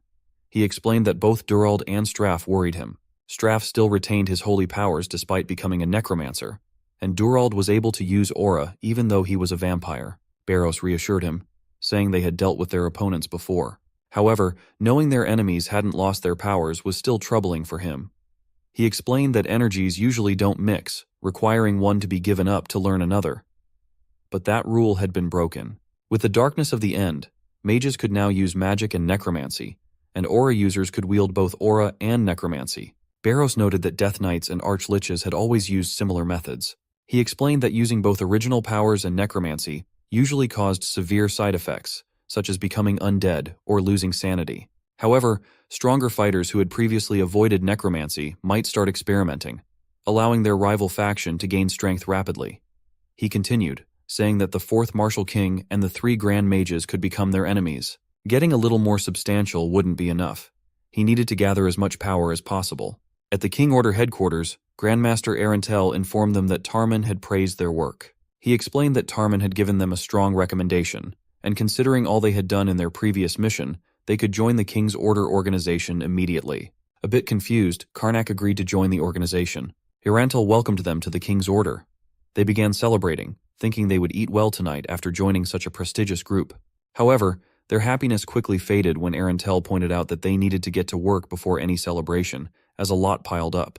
Annoyed by the workload, they began to wonder if joining the organization had been the right choice. So their next days of working passed by hunting down different targets like cultists, which Sarathi often dealt with single-handedly. They also defeated necromancers, who were shocked to see the king's order using necromancy upon them. They spent time faking reports, with Karnak furiously insisting that Barros and Sarathi write correctly. Throughout it all, Karnak would steal some of the darkness of the end from their enemies. This cycle repeated itself over and over until he realized he had gathered a significant amount of necromancy power. He had finally managed to separate the energy of chaos mana and recombine it. A fierce energy clash erupts, and green and red light explodes with a powerful impact from the center. Karnak, focused and determined, is surrounded by a red aura that begins to gather in his hand. He feels a surge of strength as he finally reaches the 6th Circle Mage. At headquarters, whispers about Karnak already reaching the status of a 6th Circle Mage were spreading, leaving many incredulous. One person noted that he had only recently been at the 4th Circle Mage. They assumed it must be his natural talent at work. However, Karnak was concerned that others might think he was a necromancer. He explained that while studying in the countryside under a single code, his circles didn't advance. But now, with the king's order's resources, he had become a 6th Circle Mage. Sarathi reassured him not to worry. Since people didn't understand how the darkness of the end worked, no one would suspect him of necromancy. In the Grandmaster's office, Arantel was also pleased to have him as a Grand Mage in the organization. He felt relieved, knowing that even Arantel did not suspect him of being a necromancer. Arantel then informed him that the captain's position in the 7th Division was vacant and wanted him to fill it. After carefully considering his contributions, the organization believed he was more than worthy. With high expectations, Karnak was told he must work hard. Reflecting on the promotion, he understood it simply meant more work. However, a week later, at the southeast border fortress Arthra of the Eustil Kingdom, loud cries echoed constantly from the basement of the central tower. Melia, a second-rank inquisitor, was horrified by the sounds. She prayed to her god, asking the sinful soul to surrender and repent. Though she knew inquisitors must torture cultists when necessary, she was grateful to remain outside while Captain Karnak handled the task, as she couldn't bear to watch. Inside the room, the cultist was frantically begging for the torture to stop, claiming he was ready to reveal everything. But Barros continued, driven solely by his desire to hear the man scream. Karnak was surprised by the cultist's resilience to the pain. While beside him, Sarathi urged him to stop pretending since Melia would believe they were still questioning him. Despite the cultist's desperate pleas, he couldn't endure the torment any longer. It was Karnak's turn to summon the soul for the true information. The spirit revealed about Tesronic, being the destructive god of darkness and death and the god of Genesis, who would bring a new order into the world. This belief was held by every cultist they captured, frustrating Karnak because none of them truly knew what was going on. Sarathi noted that their order was ruled by 3 leaders, 6 cardinals, and 13 archbishops. Bishops and priests came last after archbishops, with bishops running small organizations. So far, they had only captured ordinary priests with no useful information. Barros added that they needed to capture at least a bishop, to which Karnak hoped they could target someone more influential and wondered why a major incident hadn't happened yet. Back in the Grandmaster's office, Arantel was focused on a report stating that there was a rumor that someone was collaborating with the cult in Drunta, the capital. Karnak asked who the suspect might be. He revealed that the suspect was none other than the 2nd Prince of the Eustile Kingdom, His Highness Alfred Ludan Eustil. The news stunned everyone that the prince could be involved in such treachery. As the story progresses, we learn about the turmoil within the Eustile Kingdom. King Westcotty has 2 sons and a fierce rivalry over who will inherit the throne. The first prince, Lord Ludan Eustil, and the second prince, Alfred Ludan Eustil, both have strong claims to the crown. While it would seem logical for the first prince Lloyd to be the heir, his background is far from simple. Years ago, Melia from the Count Feeler family was brought into the royal family through an arranged marriage and became the true queen. However, their inability to produce an heir over the decades created a looming crisis for the kingdom's future. Desperate for a successor, the king was forced to accept Kelpia from the Marquitalian family into the royal fold. Just 3 months after Kelpia's arrival, news broke that she was pregnant. The child she bore was Lloyd, the first prince. Overjoyed, the king proclaimed Prince Lloyd his successor, blessing his decision in the name of the goddess Allium. But shortly after this, Queen Melia finally bore a child as well, Alfred, the second prince. This threw the royal household into chaos, torn between the eldest first prince and the direct bloodline second prince. With both sons vying for importance, the question of who should succeed the king became a complex dilemma. King Westcott I, unable to make a decisive choice, declared he would only decide once both princes reached adulthood, putting the matter to rest for the time being. In the streets of Drunta's capital, Karnak and Barros discuss how King Westcott I's indecision led to multiple uprisings. He suspects the king delayed choosing an heir to ensure the other would inherit if something happened to one of the princes. Karnak continued, explaining that the two families serving the princes for over 20 years have never stopped their internal battles. Barros dismisses it as a mess, but Sarathi suggests that if there aren't enough reasons, wouldn't it be easiest to choose the next king based on their abilities or personality? Karnak agrees, noting that if they do, Prince Lloyd, who is calm and composed, seems more suited for the throne, while Prince Alfred is violent and arrogant. However, since both are still young, they haven't had the chance to fully demonstrate their abilities. She then asks why the king hasn't selected Prince Lloyd if he's so well suited. Karnak explains that it's because Prince Lloyd is physically weak. Despite years of sword training, he's never been healthy enough to master his skills. On the other hand, Prince Alfred is strong and naturally talented in martial arts. Now, understanding the situation's complexity, Sarathi realizes why choosing the next king is difficult. Barros then asks who reported that Prince Alfred was colluding with the Dark Order. He reveals that it was a spy planted by Prince Lloyd, who stumbled upon the information by chance. Concerned, the prince sent an informal report to the king's order, and Commander Arentel, who was once the vice commander of the Imperial Knights, recognized the first prince's handwriting. He wraps up, saying that's all they know for now, but a messenger will provide more details later. As they stand outside an old cafe, Barros mentions that this is where they're supposed to meet Prince Lloyd's spy. Inside, the cafe is covered in cobwebs. They spot a nervous-looking man, and Karnak approaches him. The man, in a shaky voice, asks what they want. Although he's putting on a tough act, Karnak questions if he's the one who received orders from Lord Lloyd, to which the man confirms, realizing they were sent by Sir Arentel. Barros demands he reveal his identity, and with no way out, the man discloses who he is. To their shock, it turns out he's Prince Alfred. The trio is stunned, wondering how he could have reported on himself. Seeing their confusion, the prince clarifies that he is aware that he looks like Prince Alfred, but he reveals he is not Alfred. Just then, Lloyd Eustyle, the rightful heir to the throne, speaks through Alfred's vessel. As the story progressed, it became clear that the souls of Lloyd and Alfred had indeed been swapped. Karnak, initially doubtful, took a closer look and realized the truth. The body's shape didn't match the soul inside it, and the soul seemed disrupted. Alfred, standing nearby, admitted he expected this to be hard to believe. However, Karnak quickly pointed out that necromancy contains plenty of spells that could cause such a swap. Lloyd felt relieved, knowing he had made the right choice in contacting the king's order. If anyone could recognize that he was under a necromancy spell, it would be them. Noticing how quickly Karnak understood the situation, he asked if ordinary mages could detect such a swap. Karnak admitted that it would be impossible for most mages to figure it out. Then, Lloyd pressed him for further explanation. He explained that it would be strange for anyone to act out of character without raising suspicion, and the King's Order members were exceptionally skilled in identifying necromancy. They had the knowledge and experience to see through such complex magical interference, just as they were doing now. Lloyd, with a heavy sigh, couldn't hide the frustration building inside him. He asked if there was any way magic could prove he was under a necromancy spell. Karnak, trying to make sense of it all, asked him to go over the events of the day his soul swapped. He explained that 5 days ago, he had been going through his usual treatment of holy healing magic before bed. Just as everything was going as planned, Barros interrupted, surprised to discover Lloyd needed daily healing magic. That's when Lloyd realized the rumors about his frail body had spread further than he'd thought. Barros confirmed this by joking that even zombies might be in better shape than him. Still, Lloyd went to bed without any problems, feeling safe under the estate's holy barrier. But the following day, he woke up in his brother's body. Confused, he wondered if necromancy was powerful enough to swap souls so easily. Karnak found the situation strange. Whoever had cast such a spell must have been strong enough to break through the holy barrier protecting the estate. If that were the case, they would have needed to plant something inside the estate. But as Lloyd mentioned, nothing seemed unusual. Lloyd continued, explaining how he woke up tied to a chair in a strange place. When he regained consciousness, he was surprised to feel healthy. No pain, no fever, and his joint aches were gone. Alarmed, he started to wonder if he had been kidnapped. 3 men entered the room, addressing him as Prince. Panicking, Lloyd demanded to know what they had done to him. They handed him a mirror, and to his shock, the reflection staring back at him wasn't his own. It was his brother Alfred's body. The men laughed, telling him that he and Prince Alfred had swapped bodies, all thanks to the power of Lord Tesranic.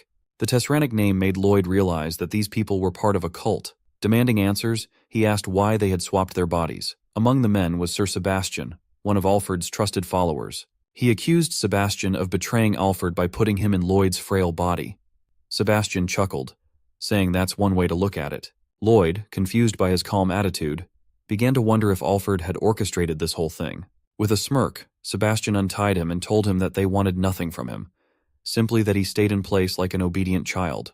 They locked the doors and windows with steel bars, trapping him inside. Despite the strange situation, he found himself not hating his captivity. His body was no longer sick, and the food they gave him was excellent. For the first time in a long while, he didn't suffer from stomach problems. He couldn't help but enjoy the simple pleasure of eating without pain, something Barros and Karnak could easily relate to. However, Sarathi, curious about his escape, asked how he managed to break free. He, shaking his head, said that even if he explained it, they probably wouldn't believe him. After inhabiting Alfred's body, Lloyd realized it was his first proper breakfast and wondered what his opponents were planning by treating him so well. He couldn't plan to escape because too many guards were watching him closely. They seemed to be taking good care of Alfred's body. However, he knew he might have a chance to flee if he could use this body as leverage. Feeling the vital life force coursing through Alfred's body, he decided to trust its strength and find a way out. 4 elite knights, fully armed, served him a meal. One noted Sir Sebastian's concern about Lloyd's unpredictability, while another remarked that Prince Lloyd wouldn't know how to handle a sword. They heard Lloyd's voice telling them to enter when they knocked on the door. However, as they stepped inside, they couldn't see him. Hiding in the shadows, Lloyd swiftly struck out, landing a decisive blow on one of the knights before he could react, leaving him momentarily stunned and off balance. He quickly drew his sword and took up an attacking stance. The knights were shocked to see how accurately Lloyd, now in Alfred's body, could hit a knight's weak spot. With a calm yet mocking demeanor, he looked at the knights. They must be surprised, he noted. Had they ever learned swordsmanship while stuck in a dying body? As his opponent stammered, he explained that one must rely on strategy and technique, using minimal movement. He then asked what they thought would happen now that he was in a healthy body. Without waiting for an answer, Lloyd lunged forward, showing them his true strength. The enemy, caught off guard, barely had time to react before being struck with a powerful blow. The impact force sent the knight flying through the air, crashing violently to the ground. Blood splattered onto the floor in the aftermath of the attack. A maid who witnessed the scene stood in shock, her hands covering her mouth, horrified by the violent display. He reassured the maid not to worry, promising he wouldn't harm her, and quickly left the room. As he carefully made his way out, he couldn't help but feel disappointed in himself. Alfred had the advantage of a more muscular body, which only highlighted Lloyd's frustration with his own. Suddenly, 2 guards approached him and Lloyd tensed up, reaching for his sword. However, he realized the guards were addressing him as Prince Alfred, which meant they might know about the soul swap. Thinking quickly, he fled over the walls, pretending to leave for a stroll. Deciding he needed help, he hid in the slums, planning to seek the king's support. When Karnak heard his story, he suggested capturing the cultists responsible for the soul swap. The problem was that cultists were hard to track down once they went into hiding, and they had likely already fled the manor where Lloyd had been held.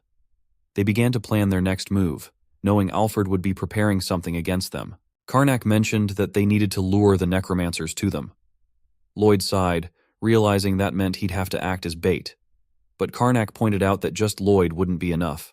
The knights could easily capture him, so they decided to create bait that no necromancer could refuse. A few days later, outside Drunta, at the hideout of Alfred's supporters, Sir Sebastian was worried.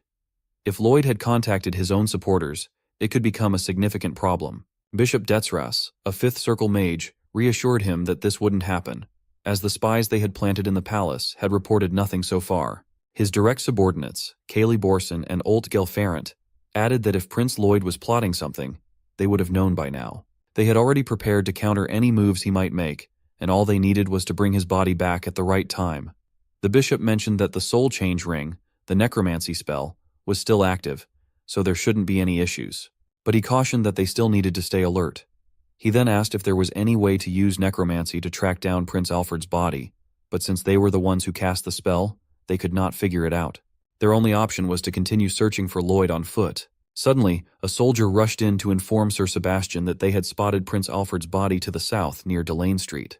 Realizing this was where Lloyd's supporters might be, he immediately ordered Alfred's personal squadron, the Crimson Flame Squad, to go after Lloyd. He felt relieved, thinking he would soon have Prince Alfred's body back under control. Late at night on Delane Street, Lloyd creeps past a few men while Karnak and Barros stealthily watch from the rooftops of the nearby buildings. Suspecting that Lloyd might be Prince Alfred, the guards start to follow him. Noticing their movement, Lloyd turns around and asks why they're tailing him. They respond that they're here to escort him back to the palace. He faces them and asks if he really looks like Alfred. Seeing Alfred's face, they assume he's not in his right mind, as previously informed. They tell him they've been ordered to take him somewhere, even if it means forcing him. One guard steps forward to grab him. Out of nowhere, Sarathi leaps between them and dares the guards to try to take the prince away from her. In that moment, a powerful necromancy spell is unleashed, filling the area with a dark, swirling energy that radiates a chilling, ominous aura. The guards of the Crimson Flame Squadron are caught within its reach, and the foreboding energy sends a wave of fear through them. They panic, believing Sarathi to be an evil spirit, just as Karnak had planned. The dark energy surrounds and distorts the entire area, creating a sense of chaos and dread among those trapped within its grasp.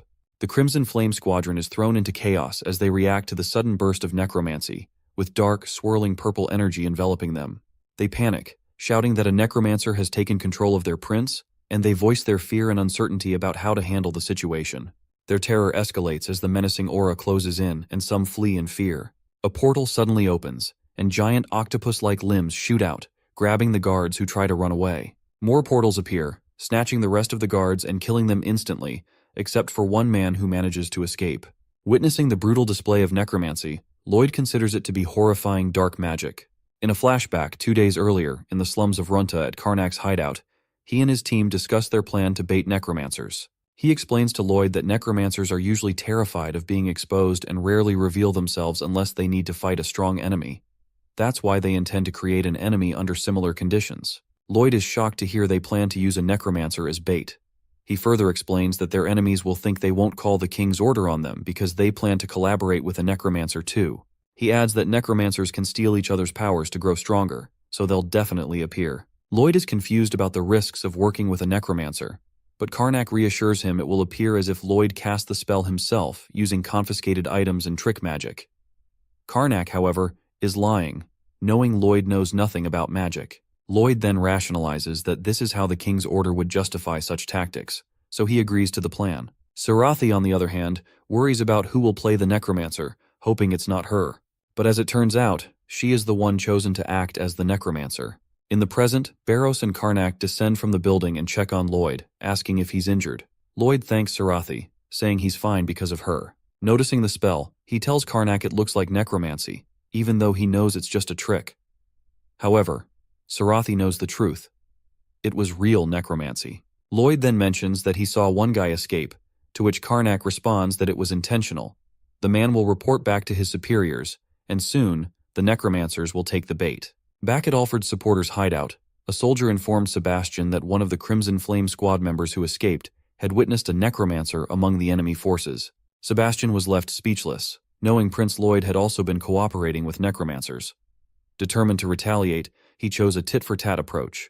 Detzras and his 2 subordinate necromancers assured him that dealing with such threats was their specialty, urging him to leave the task to them. Sebastian, trusting their skills, assigned them the mission. They readily accepted, promising to bring Prince Lloyd back. Detzras, wearing a menacing smile, believed that since the enemies had taken down the Crimson Flame Squad, they were no ordinary necromancers. He planned to seize every drop of their power. In Delane Street, he devised a plan. If the enemies were necromancers too, they would likely be seeking power. His subordinates would act as bait, drawing out the enemy necromancers while he stayed hidden, ready to ambush. He would share half of the enemy's powers with them if successful. Though hesitant, seeing themselves as bait, the subordinates reluctantly agreed. Now the search was on. Kaylee began casting magic with a blue-spirited lamp, invoking Tesranic. He summoned the cursed souls of warriors, and as the blue aura thickened, numerous warriors emerged from the ground. He commanded them to seek out his master's enemies in the name of darkness. The fully armed soldiers started patrolling the city streets. Meanwhile, Karnak, using his surveillance magic, had already tracked those necromancers. As expected, Sebastian had sent them after his group. The others were also surprised at how quickly they had moved to capture Lloyd at all costs. He told them to gear up because it was showtime. He informed Lloyd that they would handle the mission alone this time, advising him not to accompany them to avoid ambush. They planned to interrogate the necromancers and return with the needed information. The prince thanked him and entrusted the mission to them. However, he was puzzled to see Barros and Sarathi carrying a pan and a mob. With a confident tone, he assured him that while it might look ridiculous, this was the optimal anti-cultist armament. The cursed warriors roamed the city relentlessly, sparing neither homes nor restaurants, terrifying the residents as they searched for their master's enemies. The city was under their control, but Sarathi and Barros watched them closely from the shadows. She expressed concern, saying they should at least leave the townspeople alone. However, Barros casually remarked that the warriors were being kind since they weren't harming anyone. He angered her by adding that harming people would only provide more bodies for their cause. Furious, she retorted that the mindset of all necromancers was inhumane. As they argued, a cursed warrior suddenly appeared behind Barros. Kylie, the master of the warriors, instantly sensed the loss of one of his minions. Looking down the street, he saw Sarathi and Barros battling his forces, so he commanded all his summoned warriors to attack them immediately. The undead soldiers charged toward the pair, but as they fought off the minions, Kale and Olt were surprised to find their enemy defending with a mop and a pan. They wondered if this was some strange form of necromancy they were unaware of. Watching both necromancers, they swiftly implemented their plan, wielding their makeshift weapons with surprising skill. The two necromancers, watching from afar, noticed that the pair wasn't using magic but were smashing the minions away. Frustrated, Kaylee cast another spell, summoning a necromantic field, a stinking swamp of the dead. Suddenly the ground before them transformed into a pool of thick blood, with undead arms rising. Barros was momentarily taken aback by the necromancer's power, realizing they were skilled opponents. As an undead arm lunged at him, he skillfully dodged, showing his agility. Kale grew increasingly irritated as he watched the girl furiously strike down the arms, realizing his spell failed to trouble them. Now, Barros and Sarathi decided it was time to strike. The two necromancers could see them planning. Suddenly both hurled their weapons at them, then drew their swords and drove them into the ground. The necromantic field of blood was quickly overwhelmed by a green aura, sweeping away the bloody terrain with their own necromantic energy. Magically, their thrown weapons returned to them. Barros warned the necromancers that they couldn't hope to stand against them with such trivial tricks. The two necromancers were left shocked and troubled, unable to understand what spells their enemies were using. But then, Olt stepped forward. Tapping into his hellish powers, he transformed into a demonic beast with protruding horns. With the power of chaos coursing through him, his muscles swelled, tearing through his shirt, and a strange dark aura began to emanate from him. Without hesitation, he charged at them. Barros and Sarathi quickly split up, and Barros left the demon to her, and the battle began. The demon unleashed a flurry of strikes, but she skillfully deflected them with her sword. The enraged monster realized that while she had grown stronger, she was no match for his demonic form. He pounced at her again, but she quickly countered each of his powerful attacks. She taunted him, saying that turning into such a grotesque shape wasn't impressive. This only fueled his anger further. He tried a different approach, spitting magical energy at her, but she quickly spun her pan and blocked the magic attack. Now, the demon was panting with frustration. Kale noticed that their attacks were effortlessly blocked every time their enemies swung their weapons, but he couldn't figure out what kind of magic they were using. Little did they know, it was all Karnak's necromancy from the start. He controlled the battlefield from a distance, knowing the necromancers would be clueless about his presence. They kept guessing about the magical spells their enemies were supposedly using, but in reality, there were none.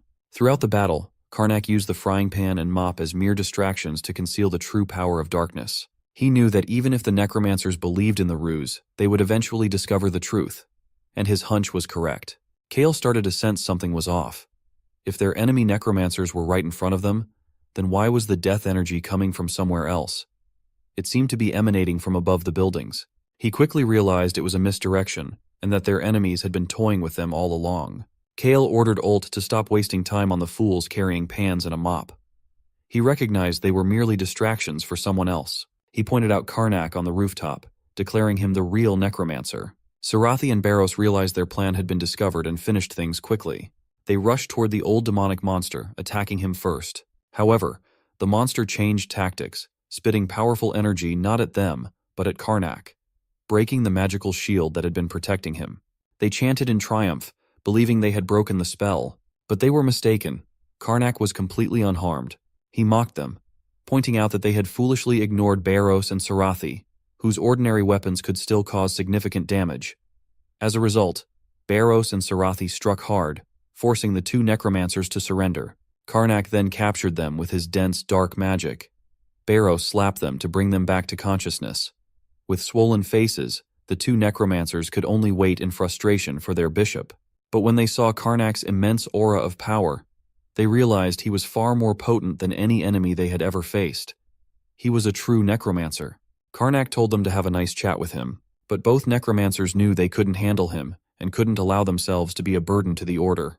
So they invoked Lord Tesranic, took refuge in his power, and killed themselves by crushing their own hearts. The trio watched in disbelief, thinking the necromancers were insane. As Karnak summoned their souls, he wondered if they were real necromancers. Nonetheless, he seized their souls and captured them. The souls wailed in despair, realizing their suicide had been pointless. Karnak decided they should take the souls to a calmer place to extract information. As for the bodies, which still held some necromantic power, they decided to keep them for future use. But one thing nagged at Karnak. Prince Lloyd had reported 3 necromancer followers, which meant there was still one more hiding somewhere. They decided they could use these 2 as bait. Sarathi wondered aloud why the last necromancer hadn't made a move yet, and Karnak was curious too. Meanwhile, Bishop Detzrus, lurking nearby, could not step in. Sweating in fear, he cursed himself for his subordinates falling for such a simple trick. They must have let their guard down. Unsure of what to do next, he realized he couldn't gauge Karnak's abilities, but he couldn't allow his enemies to slip away. Determined, he decided to follow them, intent on finding a way to strip all 3 of their powers. In a hidden hall in the slums, Karnak questioned the souls of the 2 necromancers, demanding to know everything they did. They quickly informed him that they were operating under the orders of Bishop Detzrus, who was following the commands of Cardinal Hudal Grenthal, the one in charge of the Ustil Kingdom. An individual instructed the necromancers to work alongside Bishop Detzrus in upcoming events. He asked about the Bishop Detzrus, and they revealed that he was a necromancer and a 5th Circle mage, receiving orders from above as they pursued their mission. Thinking about Detzrus being both a mage and a necromancer, he suspected he was the one currently hiding. However, he pushed that thought aside and asked what they had done to pierce the holy barrier and swap the bodies of the 2 princes. To his surprise, they explained that they didn't need to breach the holy barrier because the curse wasn't meant for Prince Lloyd, but for Prince Alfred. This revelation shocked Karnak, implying that Prince Alfred had cursed himself as part of his plan. The necromancers explained that they used a curse to swap bodies within a bloodline, and could quickly proceed with their plan as long as they had Prince Alfred, even without access to Lloyd. He then questioned whether the curse required the target's agreement to succeed.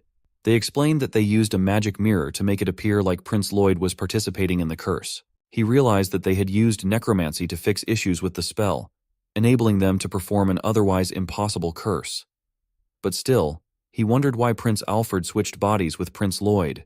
He asked if there was anything to gain from Lloyd's weak body. The necromancers were about to respond when, suddenly, Bishop Detzrus used his magic to destroy their souls, cutting the conversation short. He then declared that it would be better for Karnak to surrender. In an instant, Karnak moved behind him and asked who he was. Detzrus, impressed by his speed, admired his skill. Karnak replied, noting his good intuition, and guessed that he must be the bishop himself. Detzrus, realizing the gravity of the situation, knew he needed to focus. He cast a spell at the center of a swirling energy vortex. He called out for the shadows of the bitter cold to come forth and open the night of Acheron. The group stared at the looming ice, sensing the same eerie power surrounding them. Suddenly, powerful ice monsters, crackling with intense, swirling energy, appeared before them. The space around them felt different, as if it had shifted somehow. Sarathi thought it was similar to when they fought Straff. Barros added that their situation hadn't changed much since then. There wasn't much they could do. He noted that it seemed like their enemy had combined both mana and necromancy. She worried that they might be in serious trouble if it was like last time. But Karnak dismissed her concern, saying it hadn't been a big issue. All they needed to do was erect a barrier, just like they did with Straff. Karnak then cast a barrier, swirling with dark energy, creating a sharp contrast against the cold blue environment filled with icy monsters. Detzrus felt taken aback as he was surrounded by the same swirling dark energy, shocked by what he saw. Karnak's barrier activated, its dark energy overpowering the cold blue surroundings. The icy monsters melted away instantly in the presence of Karnak's power. Detzrus was stunned to see his necromantic barrier crumble so quickly. Feeling vulnerable, he asked him if he could dispel his curse. However, Detzrus still had more to do. Drawing on the power granted by Lord Tesranic, he invoked dark forces, summoning wandering spirits to his side. The ground cracked and shattered under the force of his command. In an instant, a swarm of glowing spirits surrounded him. The group stood their ground, their eyes locked on the dark figure before them. Barros noticed that Detzras relied heavily on numbers to gain the upper hand. He asked Karnak if they should retreat like last time, but Karnak dismissed the idea. This time they only needed to defeat Detzras. He extended his hand quickly, unleashing scorching magic bullets. The searing blast caught the undead, dissolving their dark essence in a flash of radiant energy. As the last spirits faded, Karnak smirked and said they were not the same as before.